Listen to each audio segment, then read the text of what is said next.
Customer selection এই জায়গাটা আসলে এত ইম্পর্টেন্ট, বাট আমি দেখছি যে লট অফ এন্টারপ্রেনার্স এটা অ্যাকচুয়ালি চিন্তাই করে না ঠিকমতো। সো প্রোডাক্ট বানাইছে কি চিন্তা করে, আর সে অফার করতেছে কাকে, এক্স্যাক্টলি সার্ভিসটা কেমন, দেখা যায় এটার ভিতরে সমন্বয় নাই। আগুনে সবসময় ঝাঁপ দিতে হবে না বুঝে, বিজনেসে অনেকটা ব্যাপারটাই হচ্ছে আগুনে ঝাঁপ দেওয়ার মতো। It's a taking a risk. এমন কোনো পার্টনারই সিলেক্ট করা উচিত যিনি আপনার সাথে চলতে কিংবা আপনি তার সাথে চলতে স্বাচ্ছন্দ্য বোধ করবেন। মাইকিং করছো কোনোদিন? মাইকিং স্কুলে করা হয়েছিল, ইউনিভার্সিটিতে হয়নি। জাস্ট একটা উদাহরণ দিতে পারি, যে মানুষগুলো একটু এরকম তাকায় কথা বলে অনেক বুদ্ধিমান হয়। সো পার্টনারশিপের ক্ষেত্রে ওটা কি তোমরা কনসিডারেশন নিছো কিনা যে সবাই শ্রমগাম দিব দেন সবাই এরকম শেয়ার নিব, নাকি দুইটাকে আমরা সেপারেট রাখছো যে যে যেরকম ইনভেস্ট করবে সেরকম শেয়ার পাবে?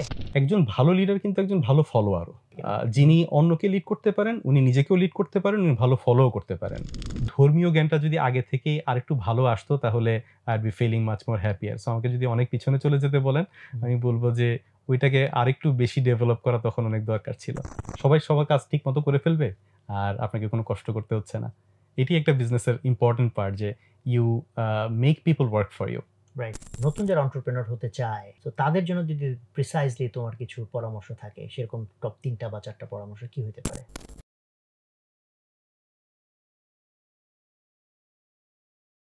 আসসালামু আলাইকুম সুপ্রিয় দর্শক, ভালো আছেন আশা করি। উদ্যোক্তা কথার নতুন একটা পর্ব নিয়ে আপনাদের সামনে হাজির হলাম। আজকে আমাদের সাথে গেস্ট হিসেবে যিনি আছেন, আরিফুল হক সোহান। সো আরিফ অ্যাকচুয়ালি অনেক বড় বিজনেসম্যান মাশাআল্লাহ, বাট আমার ছোট ভাই, কারণ হচ্ছে যে বুয়েটে আমাদের 2 ব্যাচ জুনিয়র। সো ওরা এই অল্প বয়স বলা যাবে না, 40 প্লাস, তারপর অল্প বয়স। তো যা অ্যাচিভমেন্ট করেছে, দিস ইজ রিয়েলি অ্যামেজিং। আমি খুবই অ্যাডমায়ার করি, রেসপেক্ট করি। সো আমরা আজকে ওদের সেই গল্পগুলোকে উঠিয়ে নিয়ে আসার চেষ্টা করব, যেখান থেকে একজন এন্টারপ্রেনারের জার্নি কেমন হয়, সেখান থেকে কি কি শেখার মতো জিনিস আসছে, সেখানে খুব ভালো ভালো কিছু উপাদান উঠে আসবে, আমি হোপফুল। আর অন্যান্য পর্বের মতো আজকেও একই ঘোষণা, যে আজকের আলোচনা থেকে আপনারা যা শিখবেন সেটা আপনারা কমেন্টে সুন্দর করে গুছিয়ে লিখবেন, সেখান থেকে অন্তত 3 জনকে আমরা পুরস্কৃত করব। তো আমরা আলোচনায় চলে যাচ্ছি। তো সোহান, কি অবস্থা তোমার? আসসালামু আলাইকুম। ওয়ালাইকুম আসসালাম। আলহামদুলিল্লাহ ভালো আছি। আমি খুব খুশি যে তোমাকে আমরা আজকে এখানে ইনভাইট করতে পেরেছি এবং তুমি আসছো। সো তুমি করে বললাম, অবশ্যই। আমাদের ফর্মালিটি নাই। তো আমি তোমার এন্টারপ্রেনারশিপ জার্নির ভিতরেই বেশিরভাগ ঢোকার চেষ্টা করব। সো টোটাল বিজনেস অপারেশন এবং তার যত রকম ইয়েগুলো আছে, উপাদানগুলো আছে, সেগুলো যতটুকু ভিতরে যাওয়া যায়। বাট আমি শুরুতে খুব ক্যাজুয়ালি একটু জানতে চাইবো তোমার হিস্ট্রিটা খুব কুইকলি। আর আমি যেহেতু তোমার অন্যান্য পরিচয় দিও নাই, what business you run or not, সেটা তোমার মুখ থেকেই আমরা শুনতে চাই। আর দ্বিতীয়ত তোমার ছোটবেলার স্টোরি থেকে টেনে এন্টারপ্রেনারশিপ পর্যন্ত খুব দ্রুত আমরা জানতে চাইবো যে তোমার এই আর্লি লাইফের সাথে তোমার যে এন্টারপ্রেনার হওয়া, এটা কোনো যোগসূত্র আছে কিনা। অনেক ধন্যবাদ এই প্রোগ্রামে ভাই, আপনি আমাকে ইনভাইট করেছেন। আমি 2003-তে নটরডেম কলেজ থেকে এইচএসসি পাস করে বুয়েট থেকে ইলেকট্রিক্যাল ইঞ্জিনিয়ারিং কমপ্লিট করি। দর্শকরা আমি একটু বলে রাখি, আমি 00 ব্যাচ ও 03 ব্যাচ, মানে 3 বছরের গ্যাপ আমাদের, বাট আমরা কিন্তু একই ডিপার্টমেন্টের বুয়েটে পড়েছি। হ্যাঁ, ওকে, এক্স্যাক্টলি। এরপরে এনার্জি প্যাকের পরে আমরা 7 জন মিলে একটা কোম্পানি স্টার্ট করি, Reverie power and automation engineering limited. এই জার্নিটা এখন পর্যন্ত বেশ ভালো চলছে। ঠিক 12 বছর পরে। তো 7 জন কি আছো এখনো? এখন আমরা 7 জনই আছি, কিন্তু একজন পার্টনার চেঞ্জ হয়ে নতুন একজন পার্টনার এসেছে। তো গত 12 বছরের জার্নিতে এখন এই কোম্পানিটা বাংলাদেশের সবচেয়ে বড় ইলেকট্রিক্যাল ইপিসি কোম্পানি, মাশাআল্লাহ, আলহামদুলিল্লাহ। আর ছোটবেলা থেকে যদি বলি, আমার স্কুল ছিল একে হাই স্কুল, ওখান থেকে আমি এসএসসি পাস করেছি। আমাদের ফ্যামিলিতে, নানার ফ্যামিলিতে বিজনেস পার্সন আছে, কিন্তু আমাদের ফ্যামিলিতে আমরা 5 ভাই বোন। আব্বা সরকারি চাকরিজীবী ছিলেন, আমরা কেউ কখনো বিজনেস করিনি। সো আমার যে ইমিডিয়েট বড় ভাই, তিনি আমার সাথে 12 বছরের বড়, মানে 5 ভাই বোনের মধ্যে আমি সবচেয়ে ছোট। যিনি আমার ইমিডিয়েট বড়, উনি আরো 12 বছর বড়। তো আমি তাদের মধ্যে অনেক ছোট। এই জায়গায় কেউই আসলে আমার মতো বিজনেস করেনি। সো জার্নিটা একদিক থেকে এক্সটার্নাল এনভায়রনমেন্ট আর অন্য দিক থেকে ফ্যামিলি এনভায়রনমেন্ট, দুই জায়গা থেকে একটু ডিফারেন্ট। সো ঠিক বিজনেস লাইফটাকে আপনার ফ্যামিলি লাইফের সাথে ওইভাবে কানেক্ট করা যাবে না, but the journey is very much interesting, যেটা আমরা আশা করি যে আমাদের পরবর্তী আলোচনায় উঠে আসবে। হ্যাঁ, তোমার বিজনেস সম্পর্কে আমরা একটু জানতে চাই। তো আমি যতদূর জানি তোমাদের তো এখন 3টা মেইন কনসার্ন। একটা তো হচ্ছে রিভেরি পাওয়ার অ্যান্ড অটোমেশন, যেটা তোমাদের মেইন কোম্পানি। জি। আমি যতদূর জানি তোমাদের ওখানে বোধহয় প্রায় 1000 প্লাস লোক কাজ করে এখন। জি।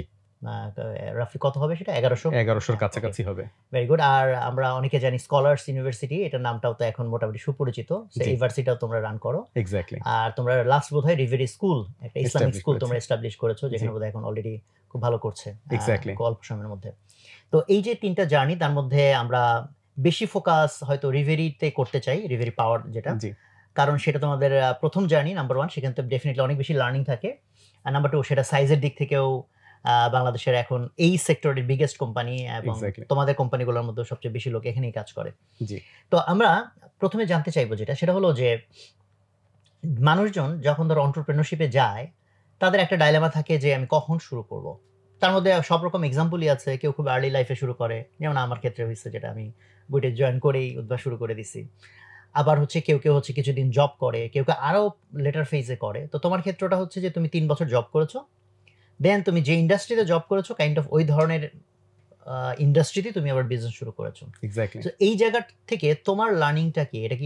এটাই কি অ্যাডভান্টেজ? এটাই কি সবচেয়ে অপটিমাম? মানে যারা এন্টারপ্রেনার হইতে চায় এবং তোমার মতো ধরো যারা জবে আছে এন্ড জব থেকে প্ল্যান করতেছে, সেই জায়গা থেকে তুমি তাদেরকে কি পরামর্শ দাও? অ্যাকচুয়ালি এটার ঠিক রাইট কোনো প্রসেস নাই। বিজনেস প্রসেস দিয়ে চলে, কিন্তু বিজনেস করার কোনো প্রসেস নাই, আর শুরু করার প্রসেস তো থাকতেই পারে না। আমি মাঝে মাঝেই বলি যে আগুনে সবসময় ঝাঁপ দিতে হবে না বুঝে। বিজনেসে অনেকটা ব্যাপারটাই হচ্ছে আগুনে ঝাঁপ দেওয়ার মতো। It's a taking a risk. এই রিস্ক সফলতার দিকেও যেতে পারে, বিফলতার দিকেও যেতে পারে। তো যখন আপনি রিস্ক নেবেন, এত কিছু বুঝে আসলে রিস্ক নেওয়াটা পসিবল না। তো কোম্পানির শুরুর ইতিহাসটাকে একটু পিছন থেকে টানতে হবে। ইতিহাস আছে এটার পেছনে। যখন বুয়েটে 3rd ইয়ারে পড়ি, তখন একটা রিয়েলাইজেশন আসলো, বুয়েটে তো পড়ছি সরকারি টাকা দিয়ে, একটা পয়সা তো পকেট থেকে দেওয়া লাগে না। তো টাকাটা তো আসলে আমার নিজের না, কার টাকা? কেউ না কেউ তো পে করছে, টিচারদেরকে পে করছে, ইনফ্রাস্ট্রাকচারের জন্য পে করছে, and the payment is huge. তখন প্রাইভেট ইউনিভার্সিটিগুলো হচ্ছে আপনার বেশ জমজমাট হয়ে উঠছে ধীরে ধীরে। তো এই টাকাটা দিচ্ছে কে? সো একটু হিসাব নিকাশ করে দেখলাম যে আসলে টাকাগুলো দেশের মানুষের টাকা। ঠিক যে রিক্সাটা আমি উঠছি, ওই রিক্সাওয়ালারই টাকা। এই যে টাকাটা আমরা ইউজ করছি, এটাকে তো আমাকে রিটার্ন করতে হবে। এটা ইনভেস্টমেন্ট, দেশের একটা ইনভেস্টমেন্ট আমার উপরে। তো এটাকে রিটার্ন করার একটা মাত্র ওয়ে হচ্ছে দেশকে সার্ভ করা। তো মোটামুটি আমি 3rd ইয়ার থেকেই একদমই ডিটারমাইন্ড আমি দেশে থাকবো, যেটা আসলে বুয়েটের কালচারের সাথে যায় না। ইউ নো যে বুয়েট তো আমি আসলে বুয়েটকে আমি একটু এক্সপোর্ট প্রসেসিং জোনই বলি। মানে দেশের টাকা ব্যয় করে দেশের একদম শীর্ষস্থানীয় যারা মেধাবী আছে তাদেরকে বাইরে পাঠানোটাই হচ্ছে বুয়েটের মূল উদ্দেশ্য, কিংবা কালচারটাই এমন। তো 3rd ইয়ার আমি নির্ধারণ করে ফেলি যে দেশে থাকবো, এবং সমমনা কিছু ফ্রেন্ডদের সাথে হচ্ছে কি একই রকমভাবেই আমাদের ডিসকাশন আগায়। কিন্তু বিজনেসে কিভাবে আসবো, কিংবা আদৌ আসা হবে কিনা, এই প্রসেসটা সম্পর্কে আমার কিংবা তাদের কারোরই হচ্ছে পরিষ্কার কোনো আইডিয়া ছিল না। তো আমাদের যে বন্ধু গ্রুপটা ছিল, গ্রুপটা আমরা অনেকদিন পর্যন্তই হচ্ছে মেনটেন করেছে। আমি এনার্জি প্যাকে জবে ঢুকেছি। আমাদের এই 3 জনের মধ্যে, আমরা একটু বলে রাখা ভালো, 7 জনের মধ্যে 3 জন আমরা ক্লাসমেট।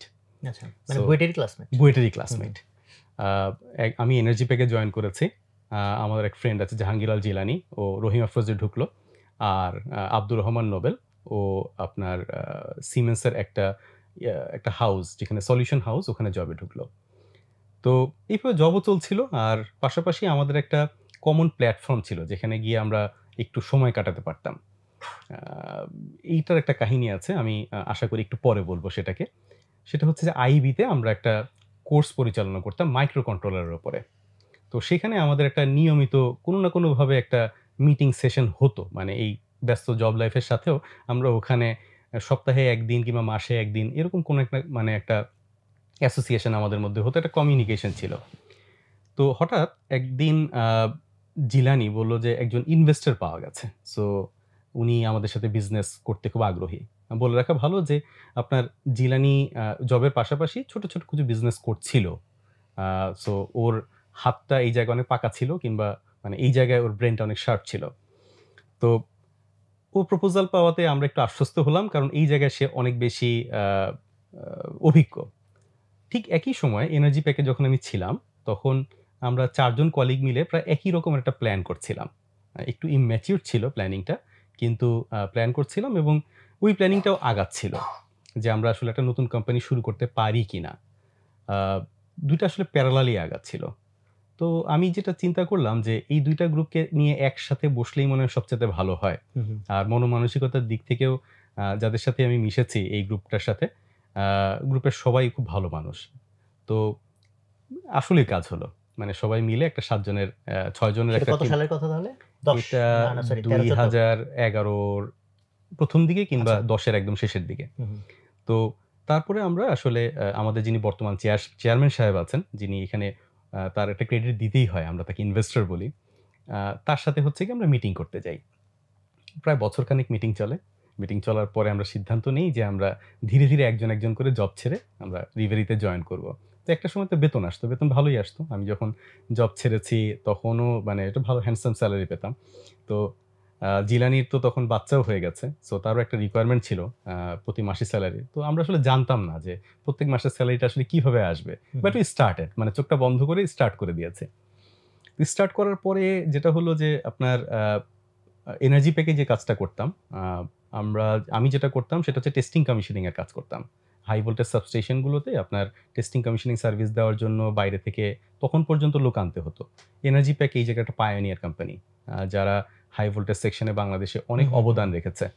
তো ওখানকার যে technical support, hardcore technical support গুলো আমরা একটু এক্সপার্ট হয়ে গিয়েছিলাম। তো ডেফিনিটলি ওই সাপোর্টটা আমরা এনার্জি প্যাক ছাড়া অন্য যে ইপিসি কন্ট্রাক্টররা বাংলাদেশে বিজনেস করতে আসতো, চাইনিজরা, ইন্ডিয়ানরা, তাদেরকে দেয়া আরম্ভ করলাম। এটা ছিল একটা নিশ মার্কেট। কারণ এই লোকগুলো সবসময় ইন্ডিয়া থেকেই আনতে হতো। এই জায়গায় আমরা যখন সার্ভিস দেওয়া শুরু করলাম, খুব তাড়াতাড়ি পপুলারিটি পেয়ে গেলাম। কারণ এই জায়গায় আর সার্ভিস দেওয়ার মতো আর একটা কোম্পানিই ছিল না। এরপরে জার্নিটা হচ্ছে গিয়ে একটু ফরওয়ার্ড ইন্টিগ্রেশন। সবাই তো ব্যাকওয়ার্ড ইন্টিগ্রেশন করে। আমরা ফরওয়ার্ড ইন্টিগ্রেশন করেছি। যে ইপিসির পরে হচ্ছে গিয়ে কনস্ট্রাকশনটাকেও ইপিসির সাথে করা যায় কিনা এজ এ সাবকন্ট্রাক্টর। তারপর ডিজাইনটাও হচ্ছে গিয়ে আপনার ওটার সাথে করা যায় কিনা। এরপরে ডিজাইন বুঝে গেছি, প্রকিউরমেন্ট বুঝে গেছি, কনস্ট্রাকশন বুঝে গেছি। So why shouldn't be with go for the uh full bidding. আমরা ২০১৬ সাল থেকে একদম ফুল ইপিসি কোম্পানি হিসেবে কাজ তোমরা করা শুরু করি। সার্ভিসটা দেওয়া শুরু করলো ২০১১ থেকে? ২০১১ থেকে তখন আমাদের কি অলরেডি জব ছেড়ে দিয়ে নাকি তখন জব ছেড়ে দিয়েই সার্ভিস আচ্ছা, শুরু করেছিলাম। ওকে। তো ২০১৬ সাল থেকে আমরা একজন পূর্ণাঙ্গ বিডার অ্যাজ এন ইপিসি আমরা বিড করছি। ২০১৭ সালে আমরা বিশাল প্রজেক্ট পাই। আ ভারতের আদানির যে পাওয়ার প্ল্যান্টটা আছে, ওখান থেকে প্রায় ১৬০০ মেগাওয়াট পাওয়ার তো বাংলাদেশে আনতে হবে। তো ওর জন্য তো বাংলাদেশের বিশাল ইনফ্রাস্ট্রাকচার দরকার। তো এইজন্য এডিবি একটা ফান্ডিং এর একটা প্রজেক্ট হয়, প্রায় ৭০০ ক্রোড় টাকার একটা প্রজেক্ট। ওই প্রজেক্টটা আমরা সর্বপ্রথম বড় প্রজেক্ট যেটা দিয়ে আমরা আ এই জায়গায় একটা ইমপ্যাক্ট তৈরি করেছিলাম। এরপর থেকে আলহামদুলিল্লাহ আল্লাহ পাক অনেক ভালো রেখেছে। বিজনেসটা অনেক বড় হয়েছে। আমাদের পরিবারটাও অনেক বড়। তোমাদের উপর আদানির একটা ব্লেসিং আছে নাকি? আ ওটা আদানির পাওয়ার আসছে, বাট আমি সেটা বলতে পারব না যে হচ্ছে আদানির ব্লেসিংস আছে কিনা। এটা এডিবি ফান্ডেড প্রজেক্ট, যেটা power grid company of Bangladesh করেছিল। এছাড়াও তৎকালীন সময়ে আরেকটা কেস হয়েছিল। বাংলাদেশ সরকার প্রায় ১৪ টা পাওয়ার প্ল্যান্ট খুব কুইকলি নিয়ে আসবে এরকম একটা প্রজেক্ট লঞ্চ করেছিল। ৯ মাসের মধ্যে পাওয়ার প্ল্যান্ট আনতে হবে। এটা একটা next to an impossible job. তো আমরা ১৪ টার মধ্যে প্রায় ৯ টা পাওয়ার প্ল্যান্টের কাজই পাই। এটা একটা বড় একটা সাফল্য ওই সময়টায়। তো ওগুলো একটু প্রফিটেবল প্রজেক্টও ছিল। সো সবকিছু মিলে আলহামদুলিল্লাহ টাইমিং, তারপরে আমাদের কাজের স্পিড, কমিটমেন্ট টু দ্য কাস্টমারের সাপোর্ট, আলহামদুলিল্লাহ মানে we did a good job. তো এই জায়গাটা আমি একটু ভিতরে ঢুকতে চাই, ম্যানেজমেন্টের ভিতরে। জি, তো শুরুতে যখন তোমরা ৭ জন মিলে শুরু করলা, জি। প্রথমত হচ্ছে ৭ জন একত্রিত হওয়া তো খুব জটিল বিষয়। এটা নিয়ে আমি আরো ফার্দার কোয়েশ্চেন হয়তো করব ইনশাআল্লাহ। বাট ওই মুহূর্তে জানতে চাই যে তখন তোমাদের এই যে পার্টনার সিলেকশন কিছুটা তুমি টাচ করেছো যে সবাই ভালো টাইপের বা মন মানসিকতায় ম্যাচ করতেছিল। So is there any other criteria যেটা তোমরা খুঁজছো যে ফর এক্সাম্পল ভালো বলতে কি সৎ বুঝাইছো নাকি গুড বিহেভিয়ার বুঝাইছো? মানে কোয়েশ্চেনটা যে কারণে করতেছি যে মানুষ যখন কো-ফাউন্ডার খুঁজতে যায়, পার্টনার খুঁজতে যায়, তখন তো এটা একটা বড় ধরনের ডিলেমা যে আমি কাকে নিবো, কাকে নিবো না। ওখানে তোমাদের সেই সিলেকশন প্রসেসটা কেমন ছিল? আর সাথে হচ্ছে যে ওই ইনিশিয়াল সময়ের আসলে স্ট্রাগলটা কি ছিল? কারণ তোমরা একটা ইনভেস্টরের কথা বলতেছো, বাট সেই ইনভেস্টর কি পরিমাণ টাকা ইনভেস্ট করেছে আমি জানি না। বাট সেটা কি তোমাদের ৭ জনের নিজেদের অন্তত চলার জন্য, বিজনেস অপারেশন কভার করার জন্য এনাফ ছিল কিনা? শেয়ার বন্টনগুলা ডিসিশন তোমরা কেমনে নিলা? এই জায়গাগুলো একটু যদি ডিটেইল বলো। অনেক ধন্যবাদ প্রশ্নটা করার জন্য। খুবই কঠিন প্রশ্ন আসলে। ঠিক ওরকম কোনো প্রসেস কিংবা ক্রাইটেরিয়া আমরা সিলেক্ট করিনি যে এটা কাইন্ড অফ গাট ফিলিং থেকেই। এটা একটা গাট ফিলিংস থেকেই। অ্যাকচুয়ালি সবার সাথে আমি পার্সোনালি কানেক্টেড ছিলাম। তো দেখে মনে হয়েছে যে মনোমানসিকতা একই রকমের, একসাথে চলেছি। মানে এনার্জি প্যাকের বাইরেও যেই ৩ জন আমার পার্টনার আছেন, একজন ফয়সাল, সিদ্দিক, আরেকজন ছিলেন শুভ্র সাহেব, যিনি এখন নাই। উনার রিপ্লেসমেন্টে চেয়ারম্যান সাহেবের ছেলে তার শেয়ার কিনে হচ্ছে আমাদের সাথে জয়েন করেছেন। তো ৩ জনকেই হচ্ছে আমরা যখন মানে আমি যখন মিট করি কিংবা ফ্রেন্ডদের সাথেও মিট করি, মনোমানসিকতা একটু একই রকম প্রায়। এখন পর্যন্ত আমরা একসাথে চলছি। আমরা কিন্তু অনেক স্যাক্রিফাইস করে চলি। একসাথে চলাটাও খুব কঠিন কাজ তো। সো এই স্যাক্রিফাইসিং মেন্টালিটি সবারই ছিল। আর চলার পথে ২-৩ বছর যথেষ্ট। মানে হচ্ছে গিয়ে মানুষজনকে চেনার জন্য। ওই সময় কি তাদের সাথে তোমার ট্রাভেল হইছে, লেনদেন হইছে, তাই না? হ্যাঁ, ট্রাভেল হয়েছে। এভরিডে কথা হতো। মানে নিজেদের মধ্যে ভালো বন্ধুত্ব ছিল। সবকিছু মিলে মনে হয়েছে যে মানুষগুলো কাজ করার জন্য খুবই ইম্পোর্টেন্ট। আর ঠিক ক্যাপাবিলিটি দিয়ে আসলে মানুষজনকে সিলেক্ট করা যায় না। পার্টনার হইতে হবে অনেকটা যাদের সাথে কম্প্যাটিবল আপনি, যাদের সাথে চলতে পারবেন, যাদের সাথে কথা বলতে আপনার কোনো সমস্যা হবে না। যখনই আপনি মনে করবেন তাদের সাথে চলতে কষ্ট হচ্ছে, মন খুলে কথা বলা যাচ্ছে না, তখন আসলে তিনি পার্টনার হতে পারেন না। সো এটা একটা ক্রাইটেরিয়া হতে পারে যে আপনি ক্যাপাবিলিটি কম হতে পারে, ক্যাপাবিলিটি বেশি হতে পারে, কিন্তু এমন কোনো পার্টনারই সিলেক্ট করা উচিত যিনি আপনার সাথে চলতে কিংবা আপনি তার সাথে চলতে স্বাচ্ছন্দ্য বোধ করেন। আর এর মধ্যে যদি নিজেদের ক্যাপাবিলিটি কমপ্লিমেন্ট করে, এর কোনো কথাই নেই। ফর এক্সাম্পল, আমাদের গ্রুপে যদি বলি, পার্টিকুলারলি আমার ক্যাপাবিলিটি এবং আরেকজনের ক্যাপাবিলিটি কমপ্লিটলি ডিফারেন্ট। আপনি কমপ্লিমেন্টারি না হলে তো লাভ নাই, খুবই কমপ্লিমেন্টারি। যদি বলি যে এই মুহূর্তে ম্যানেজিং ডিরেক্টর আছে জাহাঙ্গীর আল জিলানী, ও খুব ধীরস্থির, খুব কম কথা বলে, খুব বুঝে শুনে কথা বলে, ডিসিশন মেকিংয়ে যথেষ্ট বুঝে শুনে ডিসিশন নেয়। আমি ঠিক উল্টা। আমরা ২ জন একটা কোম্পানিতে সবাই তো ডিসিশন নিতে মানে ডিসিশন নেয় না। ২ জন আসলে ডিসিশন নেওয়ার ক্ষেত্রে একটা গুরুত্বপূর্ণ ভূমিকা পালন করি। হয়তো ভবিষ্যতে অন্য কেউ হচ্ছে এই গুরুত্বপূর্ণ ভূমিকাটা পালন করবে। কিন্তু এখন আমরা ২ জন যে মিলে যখন ডিসিশন নিই, ২ জনের চিন্তা ভাবনার ধারণাও হচ্ছে গিয়ে ১৮০ ডিগ্রি উল্টা। কিন্তু আমরা লিটনের ক্ষেত্রে একই রকম। কিন্তু আমরা ২ জনকে রেসপেক্ট করি। ও কিছু বললে পরে আমি ডেফিনিটলি রেসপেক্ট করি, and I respect him also. কখনো কখনো ডিসিশন মেকিংয়ে ভুলও হয়। এই ভুলগুলোকে আমরা আসলে কখনো এমনভাবে দেখি না যে এই ডিসিশনটা তার বলে ভুল হয়েছে। ডিসিশনটা আমাদের ডিসিশন। ভুল হলেও রাইট ডিসিশন, রাইট হলেও রাইট ডিসিশন। কারণ সবকিছু মিলেই একটা জায়গা, একটা পরিবার, একটা কোম্পানি অনেক বড় হয়। আর কোম্পানি শুরুর আগে আইবিতে একটা কাহিনী হয়েছিল, সেটা আমি বলেছিলাম যে আমি আপনার সাথে শেয়ার করব। আমরা যখন বুয়েটে পড়ি, ইলেকট্রিক্যাল ইঞ্জিনিয়ারিং একটা খুব ইম্পর্টেন্ট সাবজেক্ট ছিল মাইক্রো কন্ট্রোলার। আপনার কি মনে পড়ছে? হ্যাঁ, তোমরা মাইক্রো কন্ট্রোলার তো আমাদের এখানে কোর্স করছিলা কি? আমি পার্সোনালি হ্যাঁ, তোমার নাম্বার আমার তখন থেকে সেভ করা। এক্স্যাক্টলি। তো আমি আপনাদের এখানে কোর্স করার পরে দেখলাম যে আসলে ক্ষুধা মিটতেছে না। তো বুয়েটে একজন টিচার ছিল, স্যার মারা গিয়েছেন। তো স্যারকে গিয়ে বললাম যে স্যার, আমরা টাকা পয়সা দিচ্ছি, আপনি কোর্সটা কন্ডাক্ট করেন বুয়েটের ছাত্রদের জন্য। তো যে কোনো কারণেই হোক স্যার স্ট্রাকচারালি এটাকে কিভাবে আসলে কন্ডাক্ট করবেন, এই বিষয়ে হয়তো স্যার ওই রিস্কটুকু নিতে চাচ্ছিলেন না। তো স্যারের সাথে কথা বলে আমি খুব একটা সন্তুষ্ট হইনি। বুয়েটে এতগুলো স্টুডেন্ট মাইক্রো কন্ট্রোলার কোর্স করতে পারবে না, এই বিষয়ে হচ্ছে কি আমি খুব একটা সন্তুষ্ট হইনি। তো চিন্তা করলাম যে হচ্ছে কি এতগুলো ছেলে শিখতে পারলো না, তো আমাদেরই আসলে একটা দায়িত্ব নেওয়া দরকার যাতে বাকিরা শিখতে পারে। যে সাফারিং আমরা করেছি অন্যদের করা উচিত না। তো আমরা আইবিতে গেলাম।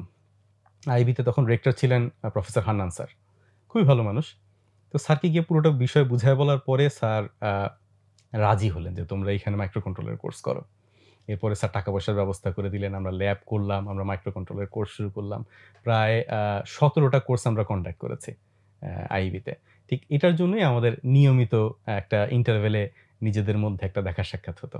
সো আপনি রিভেরি শুরু করার সেটাও অনেক অন্যতম একটা উপাদান। কারণ নিজেদের মধ্যে ওইরকম কনসিস্টেন্ট কমিউনিকেশন না থাকলে নিজেদের মধ্যে বিশ্বাসযোগ্যতা কিংবা বোঝাপড়াটা সেভাবে তৈরি হয় না।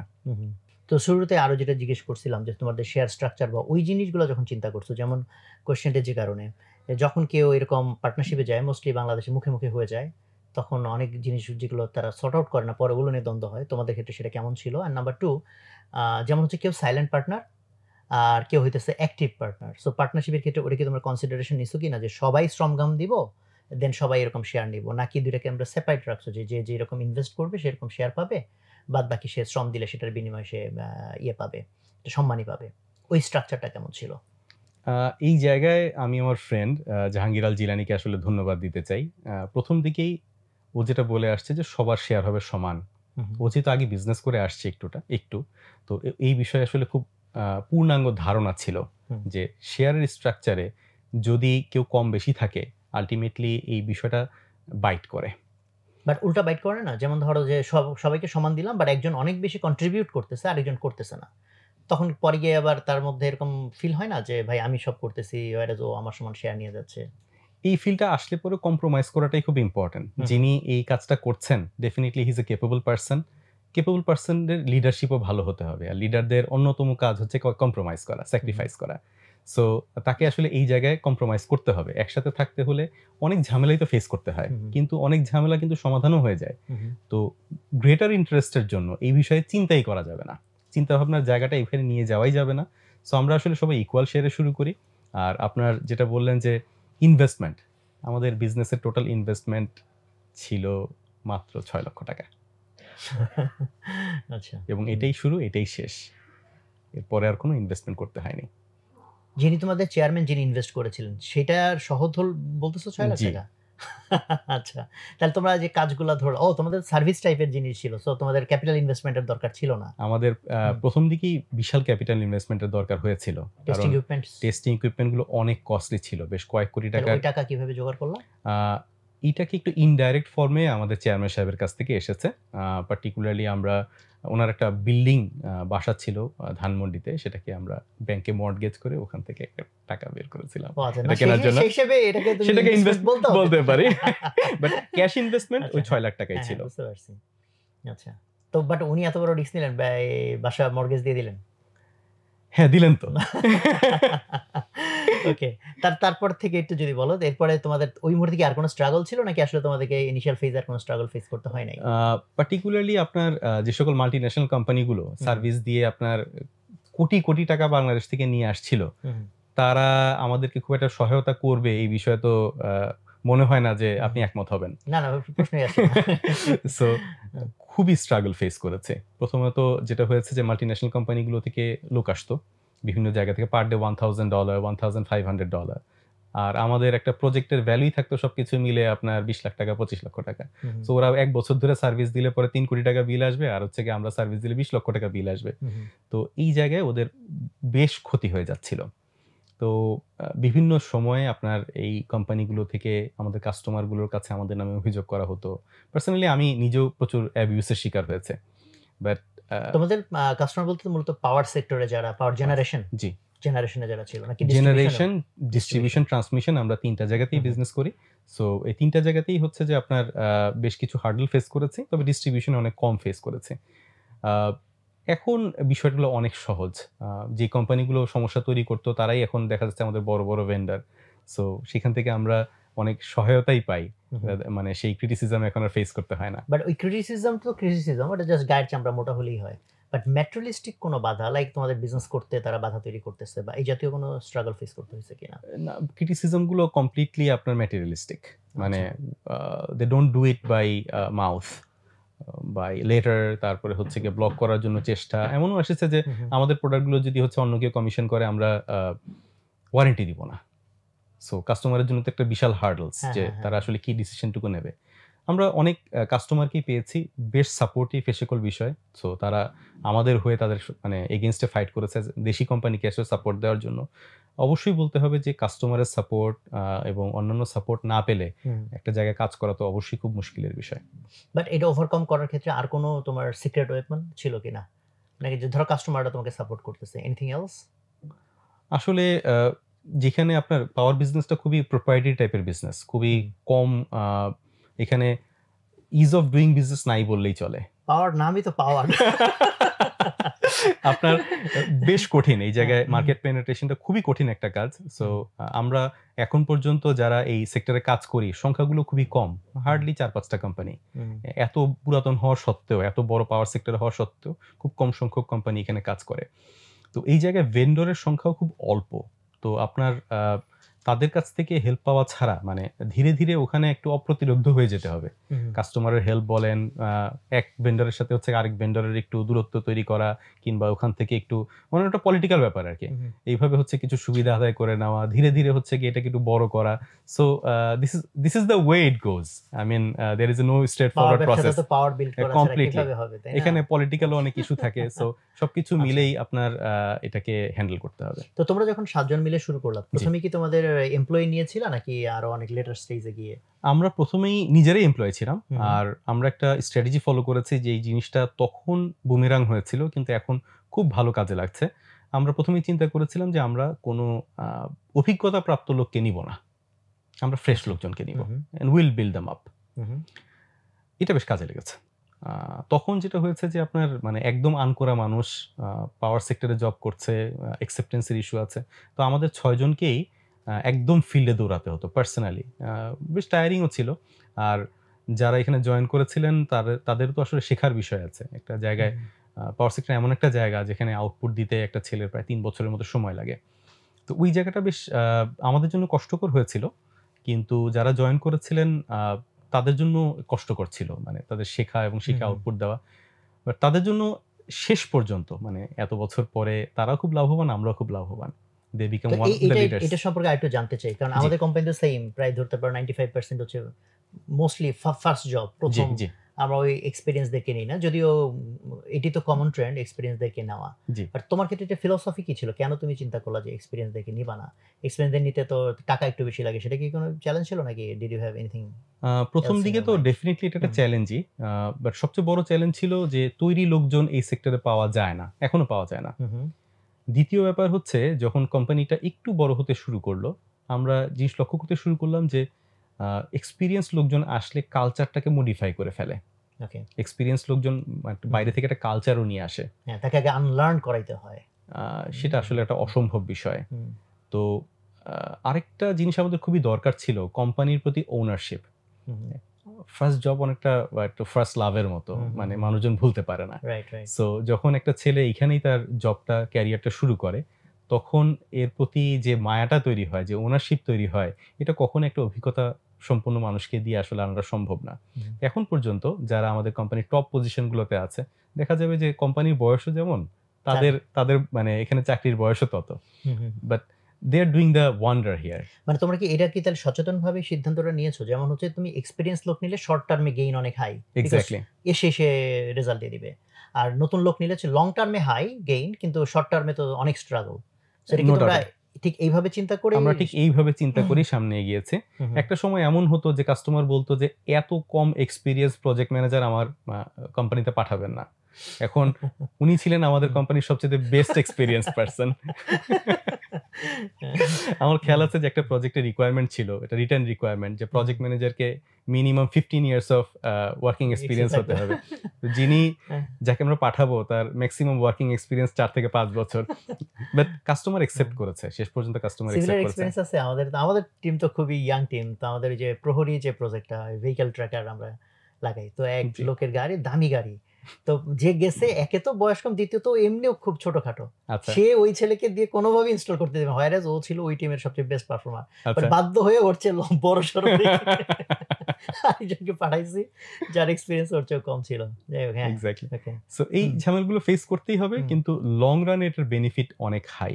যখন তারা টিম লিডার হয় কিংবা কোম্পানি টপ ম্যানেজমেন্টে উঠে আসে, তখন তারা কোম্পানির কালচারটা ফুললি জানে, কোম্পানির স্ট্রাগলগুলো ফুললি জানে। তো অধিকাংশ কথাই আসলে এখন বলতে হয় না, সিদ্ধান্তগুলো নিতে হয় না। তারা জানে যে আমাদের থট প্রসেসটা কি।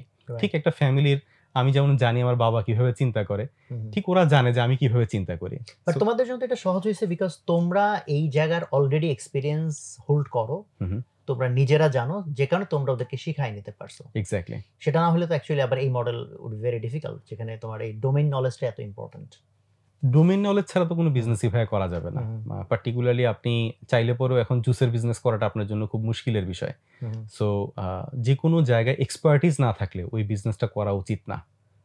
প্রত্যেকটা বিজনেসেরই কিছু ইউএসপি থাকে, ওই বিষয়ে আপনার পূর্ণাঙ্গ জ্ঞান থাকা কিংবা জ্ঞান নেওয়ার চেষ্টা করার স্পৃহা থাকা খুব ইম্পর্টেন্ট। এটা ছাড়া ওই বিজনেস করা যাবে না।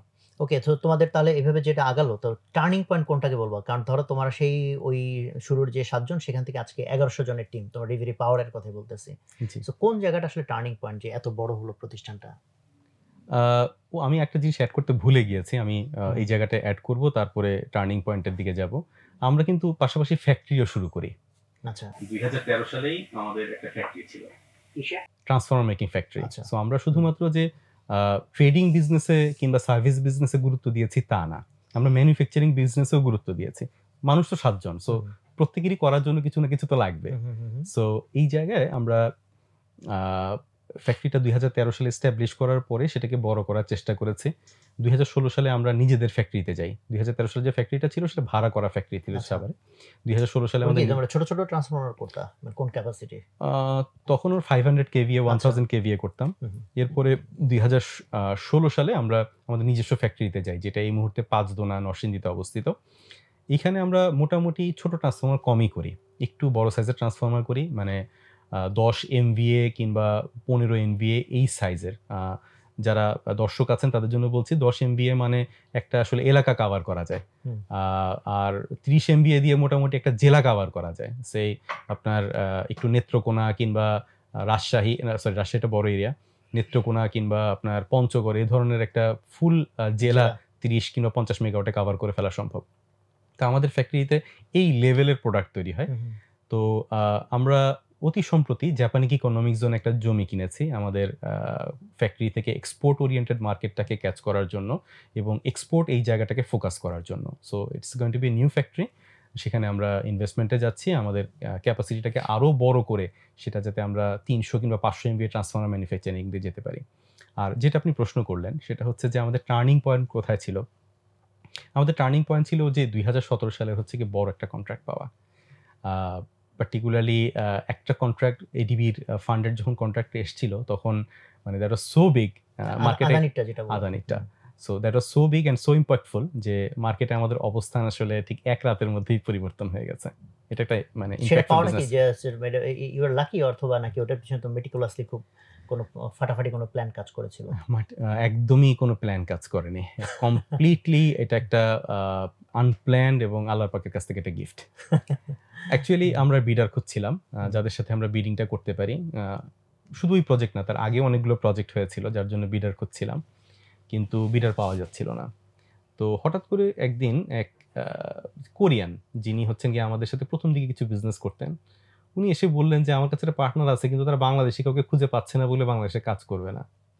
Very interesting. সো আমরা ওকে বললাম যে, "একটু পার্টনারের সাথে পরিচয় করিয়ে দাও।" সাথে, সাথে আমরা আ চাইনিজ ওই পার্টনারের সাথে হচ্ছে কমিউনিকেশন শুরু করলাম। দেখলাম তারা খুবই রাজি। একটা বিডিং তৈরি করতে প্রায় ২ থেকে ২.৫ মাস সময় লাগে। তো তার সাথে হচ্ছে গিয়ে যখন আমাদের আন্ডারস্ট্যান্ডিং হলো, তখন বিডিং হতে আর মাত্র ১৪ দিন বাকি। তো বললাম যে, "ঠিক আছে, ১৪ দিন যেহেতু বাকি আমরা বিড করব। মানে ২ যা মাসের হয়। কাজ ১৪ দিনেই করব।"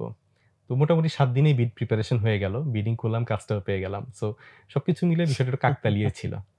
আচ্ছা। আর বিজনেস করতে গেলে এরকম অনেক কাকতালীয় বিষয় সামনে আসে। হুম, হুম, যেটা বোঝা যায় যে আল্লাহ এখানে আমাকে সাহায্য করছেন। হুম, সো খুব meticulously প্ল্যান করে আপনার বিজনেসের সব জায়গা আগায় না। হুম। একটু আ অনেক জায়গায় ব্লেসিংস এর দরকার হয়। তো আল্লাহ আমাদেরকে হেল্প করেছেন এই জায়গায়। তো তারপর থেকে তো অ্যাকচুয়ালি তোমার এই রিভেরির বিজনেসে কি আর কোনো বড় চ্যালেঞ্জ এ পড়তে হয়েছে? নাকি এরপর মোটামুটি স্মুথলি জাস্ট বিজনেস গ্রো করেছে over the time? A financial issues ছাড়া তেমন কোনো চ্যালেঞ্জে পড়তে হয়নি। বিজনেস যখনই গ্রো করতে থাকে তখনই তো আপনার ক্যাশ ক্যাপিটাল দরকার হয়। হুম, হুম। যেটা আমরা ব্যাংক কিংবা নিজস্ব সোর্স থেকে হচ্ছে গিয়ে আপনার জোগাড় করার চেষ্টা করেছি। এছাড়া খুব বড় আপনার চ্যালেঞ্জে আমাদেরকে পড়তে হয়নি। ডেফিনিটলি বিভিন্ন কম্পিটিটর আসবে। কম্পিটিটরস উইল কাম, এটা বোঝার জন্য যে মার্কেটে হয়তো অনেক প্রফিট আছে। কিন্তু কোন মার্কেটই আসলে খুব হাই প্রফিটে চলে না। স্যাচুরেশন চলেই আসে আরকি। প্রত্যেকটা জায়গাতেই হচ্ছে গিয়ে একটা স্ট্যান্ডার্ড আছে। হুম। সো যখন অন্যান্য বিডাররা এসছে, ১ম এ তো বুঝতে পারেনি, মার্কেটটাকে নষ্ট করে ফেলছে। ২ বছরের জন্য হচ্ছে বিজনেস করেছে। তারপরে হচ্ছে গিয়ে বিজনেস থেকে বিদায় নিয়েছে। এই ধরনের আ আ সুইসাইডাল পার্টি বাংলাদেশে প্রায়ই আসে। বিশেষ করে চাইনিজরা এই দেশে প্রায়ই আসে এরকম সুইসাইড করার জন্য। দে আর পেইনস। সো যতদিন না পর্যন্ত হচ্ছে তারা কমপ্লিটলি ফিন্যান্সিয়ালি মারা যাচ্ছে, ততদিন পর্যন্ত হচ্ছে মার্কেটটাকে একটু ধ্বংস এনজয় করতে করে। থাকে, এনজয় হুম। করতে থাকে। সো তারা চলে গেলে পরে আসলে মার্কেটটা আবার একটু হেলথি হয়। সো এটা একটা প্রসেস, যেটা প্রসেস দিয়ে আমরা মানে বেশ অনেক বছর দিয়ে যাচ্ছি, এবং সামনে আরো এই ধরনের পার্টি আসবে, আমরা ফেস করবো, and we accept it. So এখন আমি একটু জার্নির নেক্সট ফেজে যেতে চাই, যে তোমরা ভার্সিটি করার যে সিদ্ধান্তটা নিলা, মানে এটা তো পাওয়ার বিজনেস, আর ওইটা হচ্ছে মানুষের বিজনেস। এনে তুমি প্রোডাক্ট বানাচ্ছ, না মানুষ বানাবা, তো জিনিসটা তো বাহ্যিকভাবে কো রিলেটেড ফিল হয় না। তো তোমরা ওই ডিসিশনে কেন গেলা, কিভাবে গেলা, কত সালে গেলা? অ্যাকচুয়ালি আমার খুব ইচ্ছা ছিল যে আমরা একটা মানে আইদার হসপিটাল কিংবা হচ্ছে ইউনিভার্সিটি, এই ধরনের কোনো একটা সেবামূলক কাজ, হ্যাঁ, একটা কাজে নিজেদেরকে যুক্ত করব। এই দুটো জায়গাতেই বাংলাদেশের কোয়ালিটিগত দিক থেকে যথেষ্ট উন্নতি করার জায়গা আছে। তো এরকম একটা প্রপোজাল কোভিডের সময় আসলো। কোভিডের সময় যেটা হয়েছে, প্রাইভেট ও ইউনিভার্সিটি, আমি আলাদাভাবে জিজ্ঞেস করতে মানে চেয়েছিলাম, এই জন্য এটা টাইমটা জেনে নিলাম যে কোভিডের সময় তোমাদের বিজনেস চ্যালেঞ্জ কি ছিল। যাই হোক, হ্যাঁ। কোভিডের সময় অনেকগুলো প্রাইভেট ইউনিভার্সিটি আসলে নিজেরা রান করতে পারছিল না। প্রায় বছরখানেক অনেকটা টার্বুলেন্সের মধ্যে দিয়ে যাওয়ার পরে প্রাইভেট ইউনিভার্সিটিগুলো আপনার অনেক প্রবলেমের মধ্যে পড়েছে।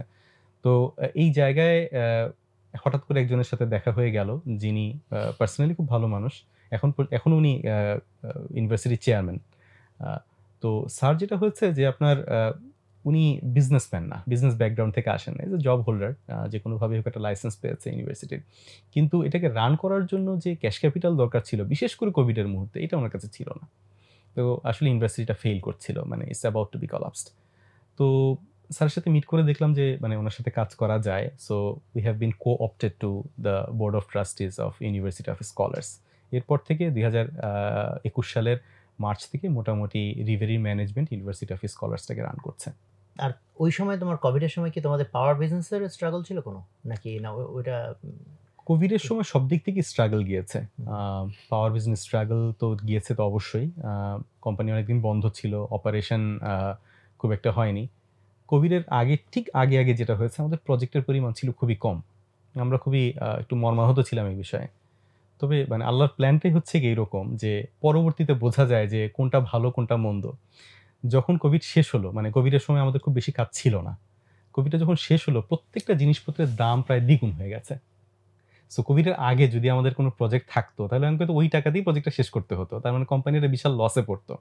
তো কোভিডের আগে যেহেতু আমাদের খুব বেশি প্রজেক্ট ছিল না, তো কোভিডের ঠিক পরপরই আমাদের তেমন কোনো ঝামেলায় পড়তে হয়নি।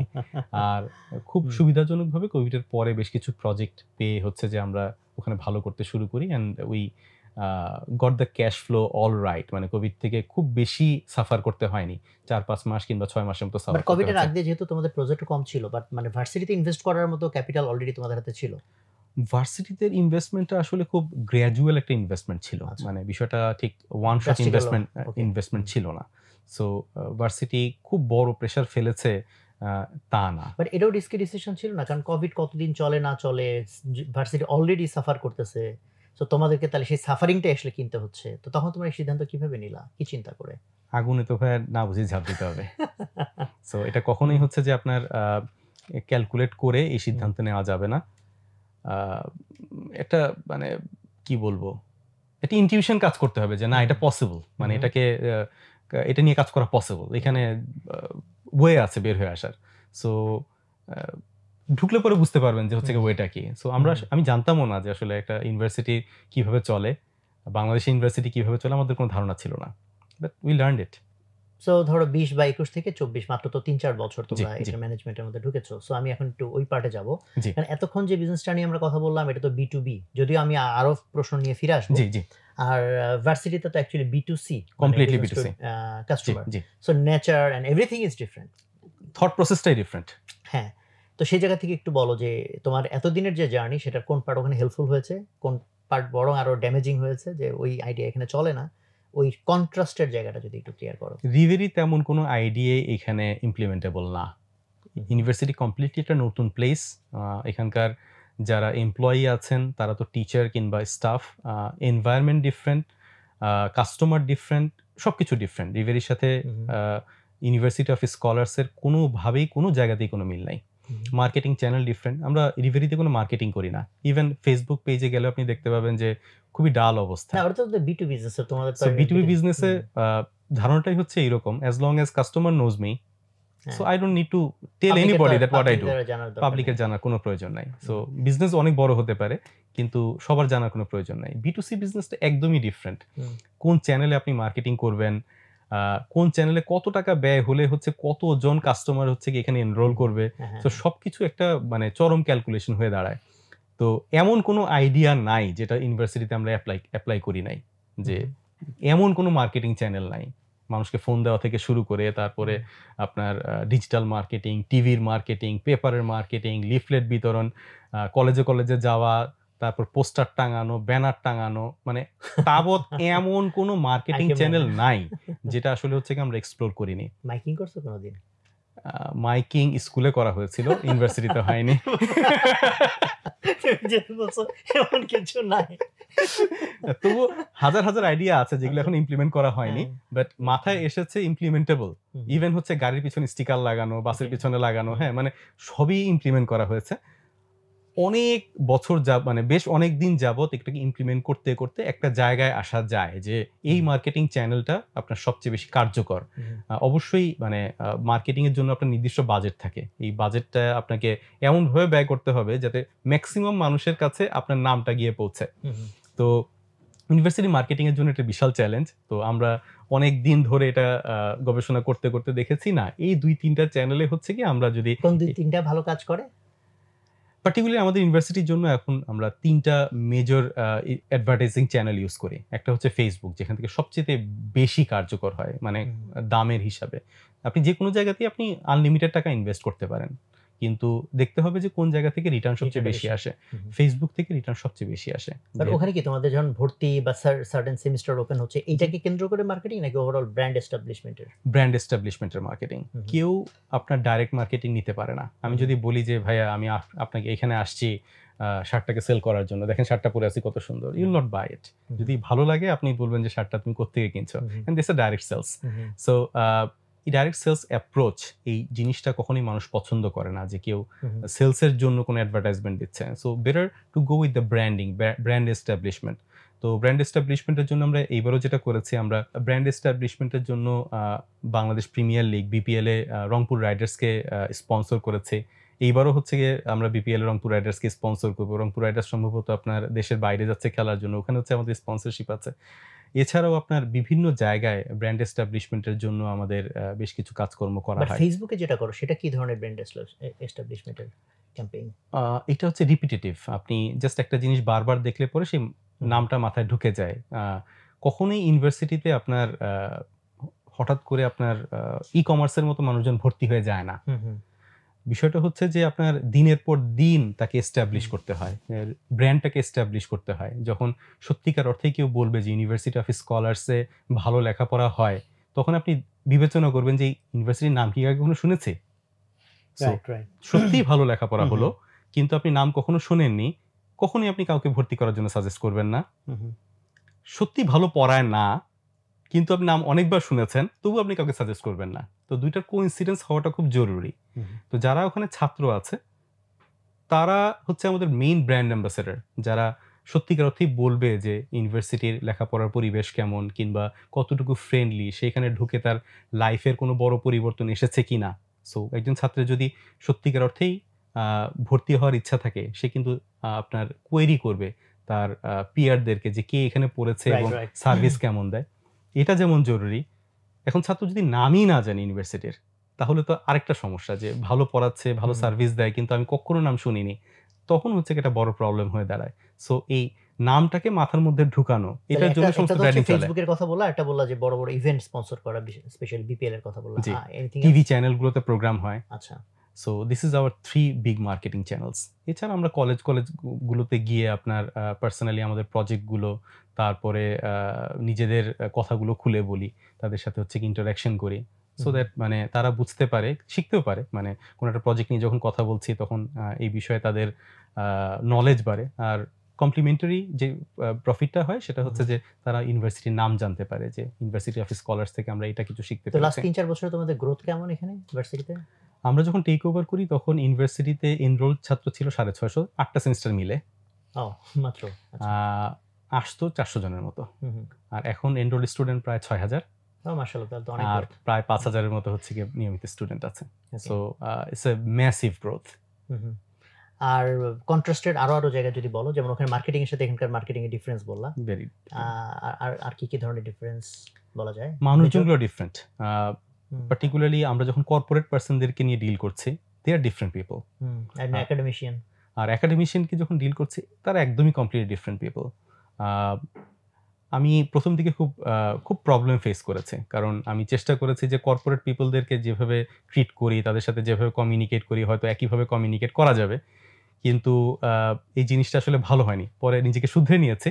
কিন্তু যারা টিচিং প্রফেশনে আছেন তারা ভদ্র মানুষ definitely, but way of handling them, way of talking to them, way of making them work, this is different way that the corporate world works. আর যদি আসি যে আপনার অন্যান্য বিষয়গুলো, স্টাফ যেহেতু মানে এনভায়রনমেন্টে অনেক ডিফারেন্ট।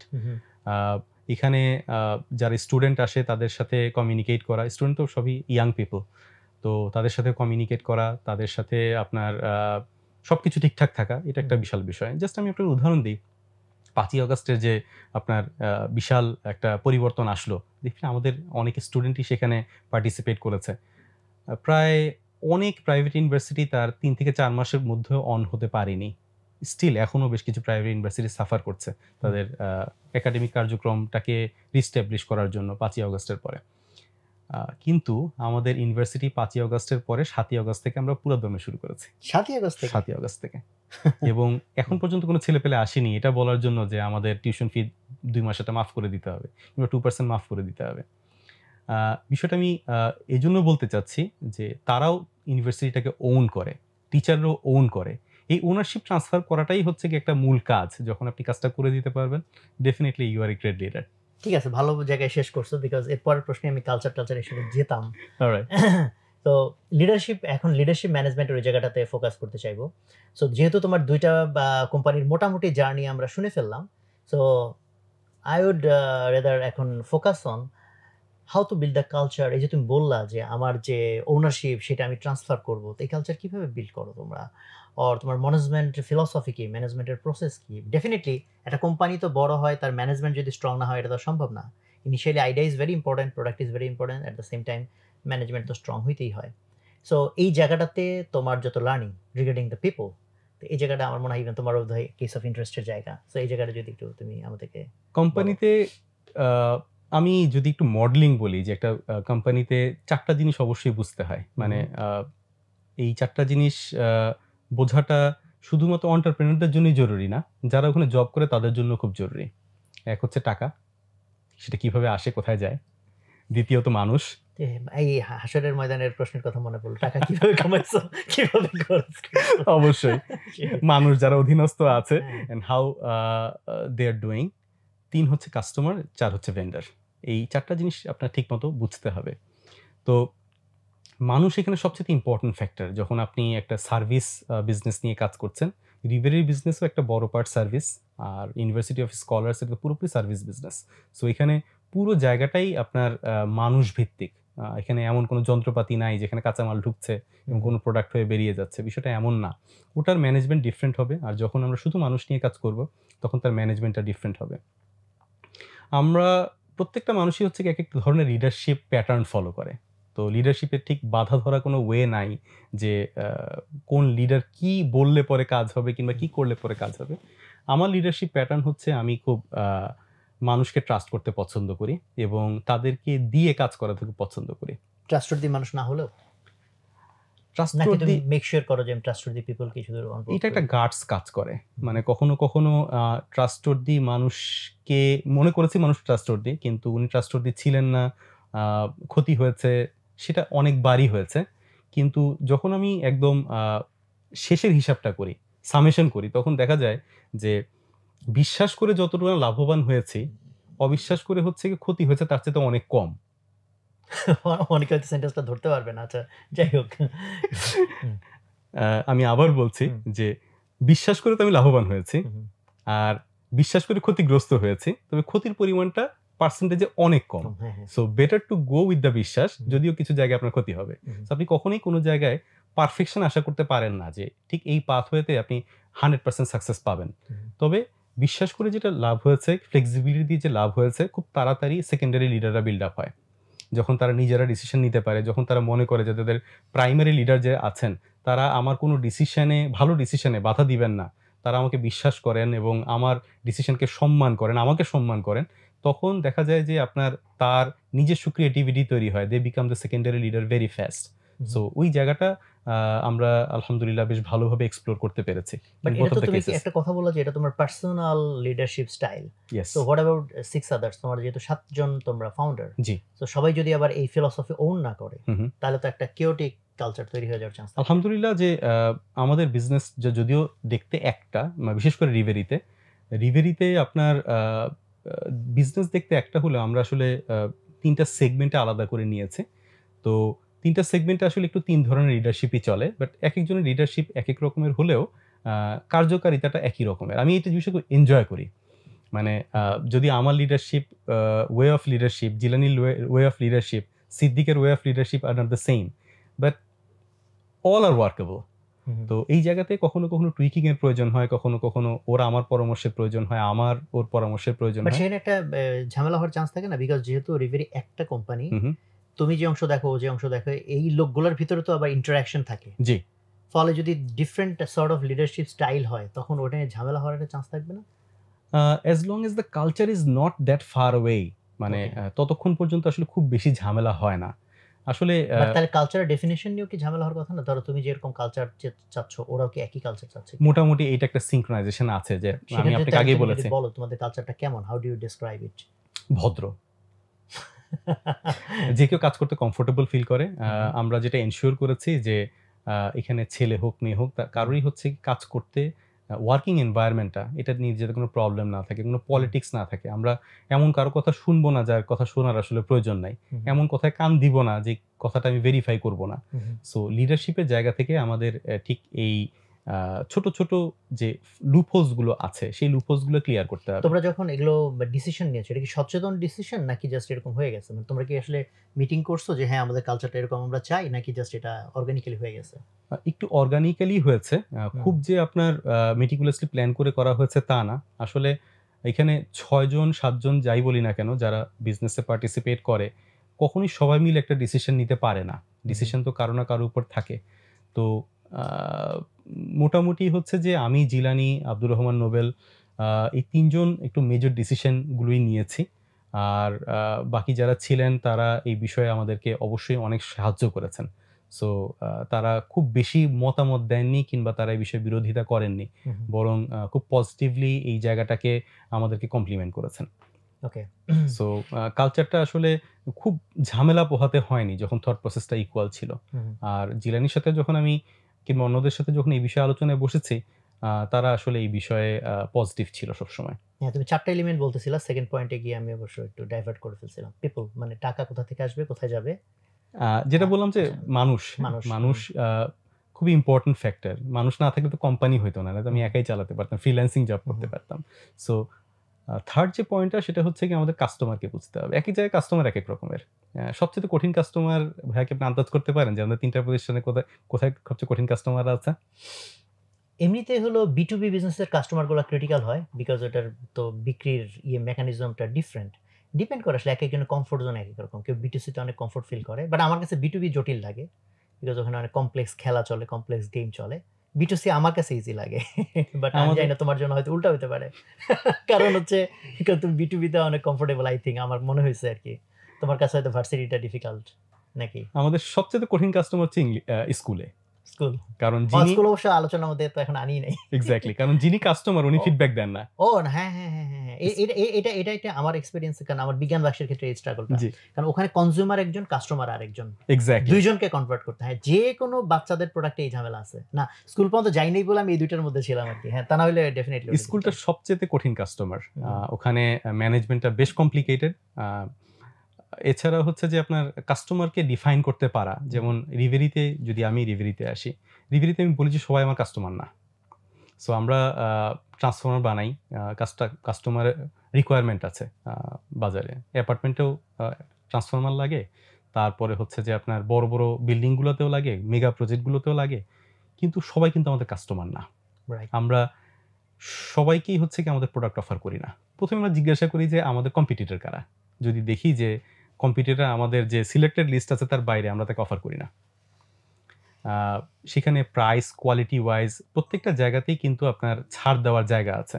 তো আমরা একটা নিজেদেরকে জায়গায় নিয়ে আসি, এথিক্সগুলোকে ফলো করব, যেটা আসলে বাংলাদেশের মতো কান্ট্রিতে পাওয়াটা খুব মুশকিল। ইউরোপিয়ানদের ক্ষেত্রে দেখা যায় যে তারা তাদের সার্ভিসে, তাদের কমিটমেন্টে অনেক বেশি অনেস্ট।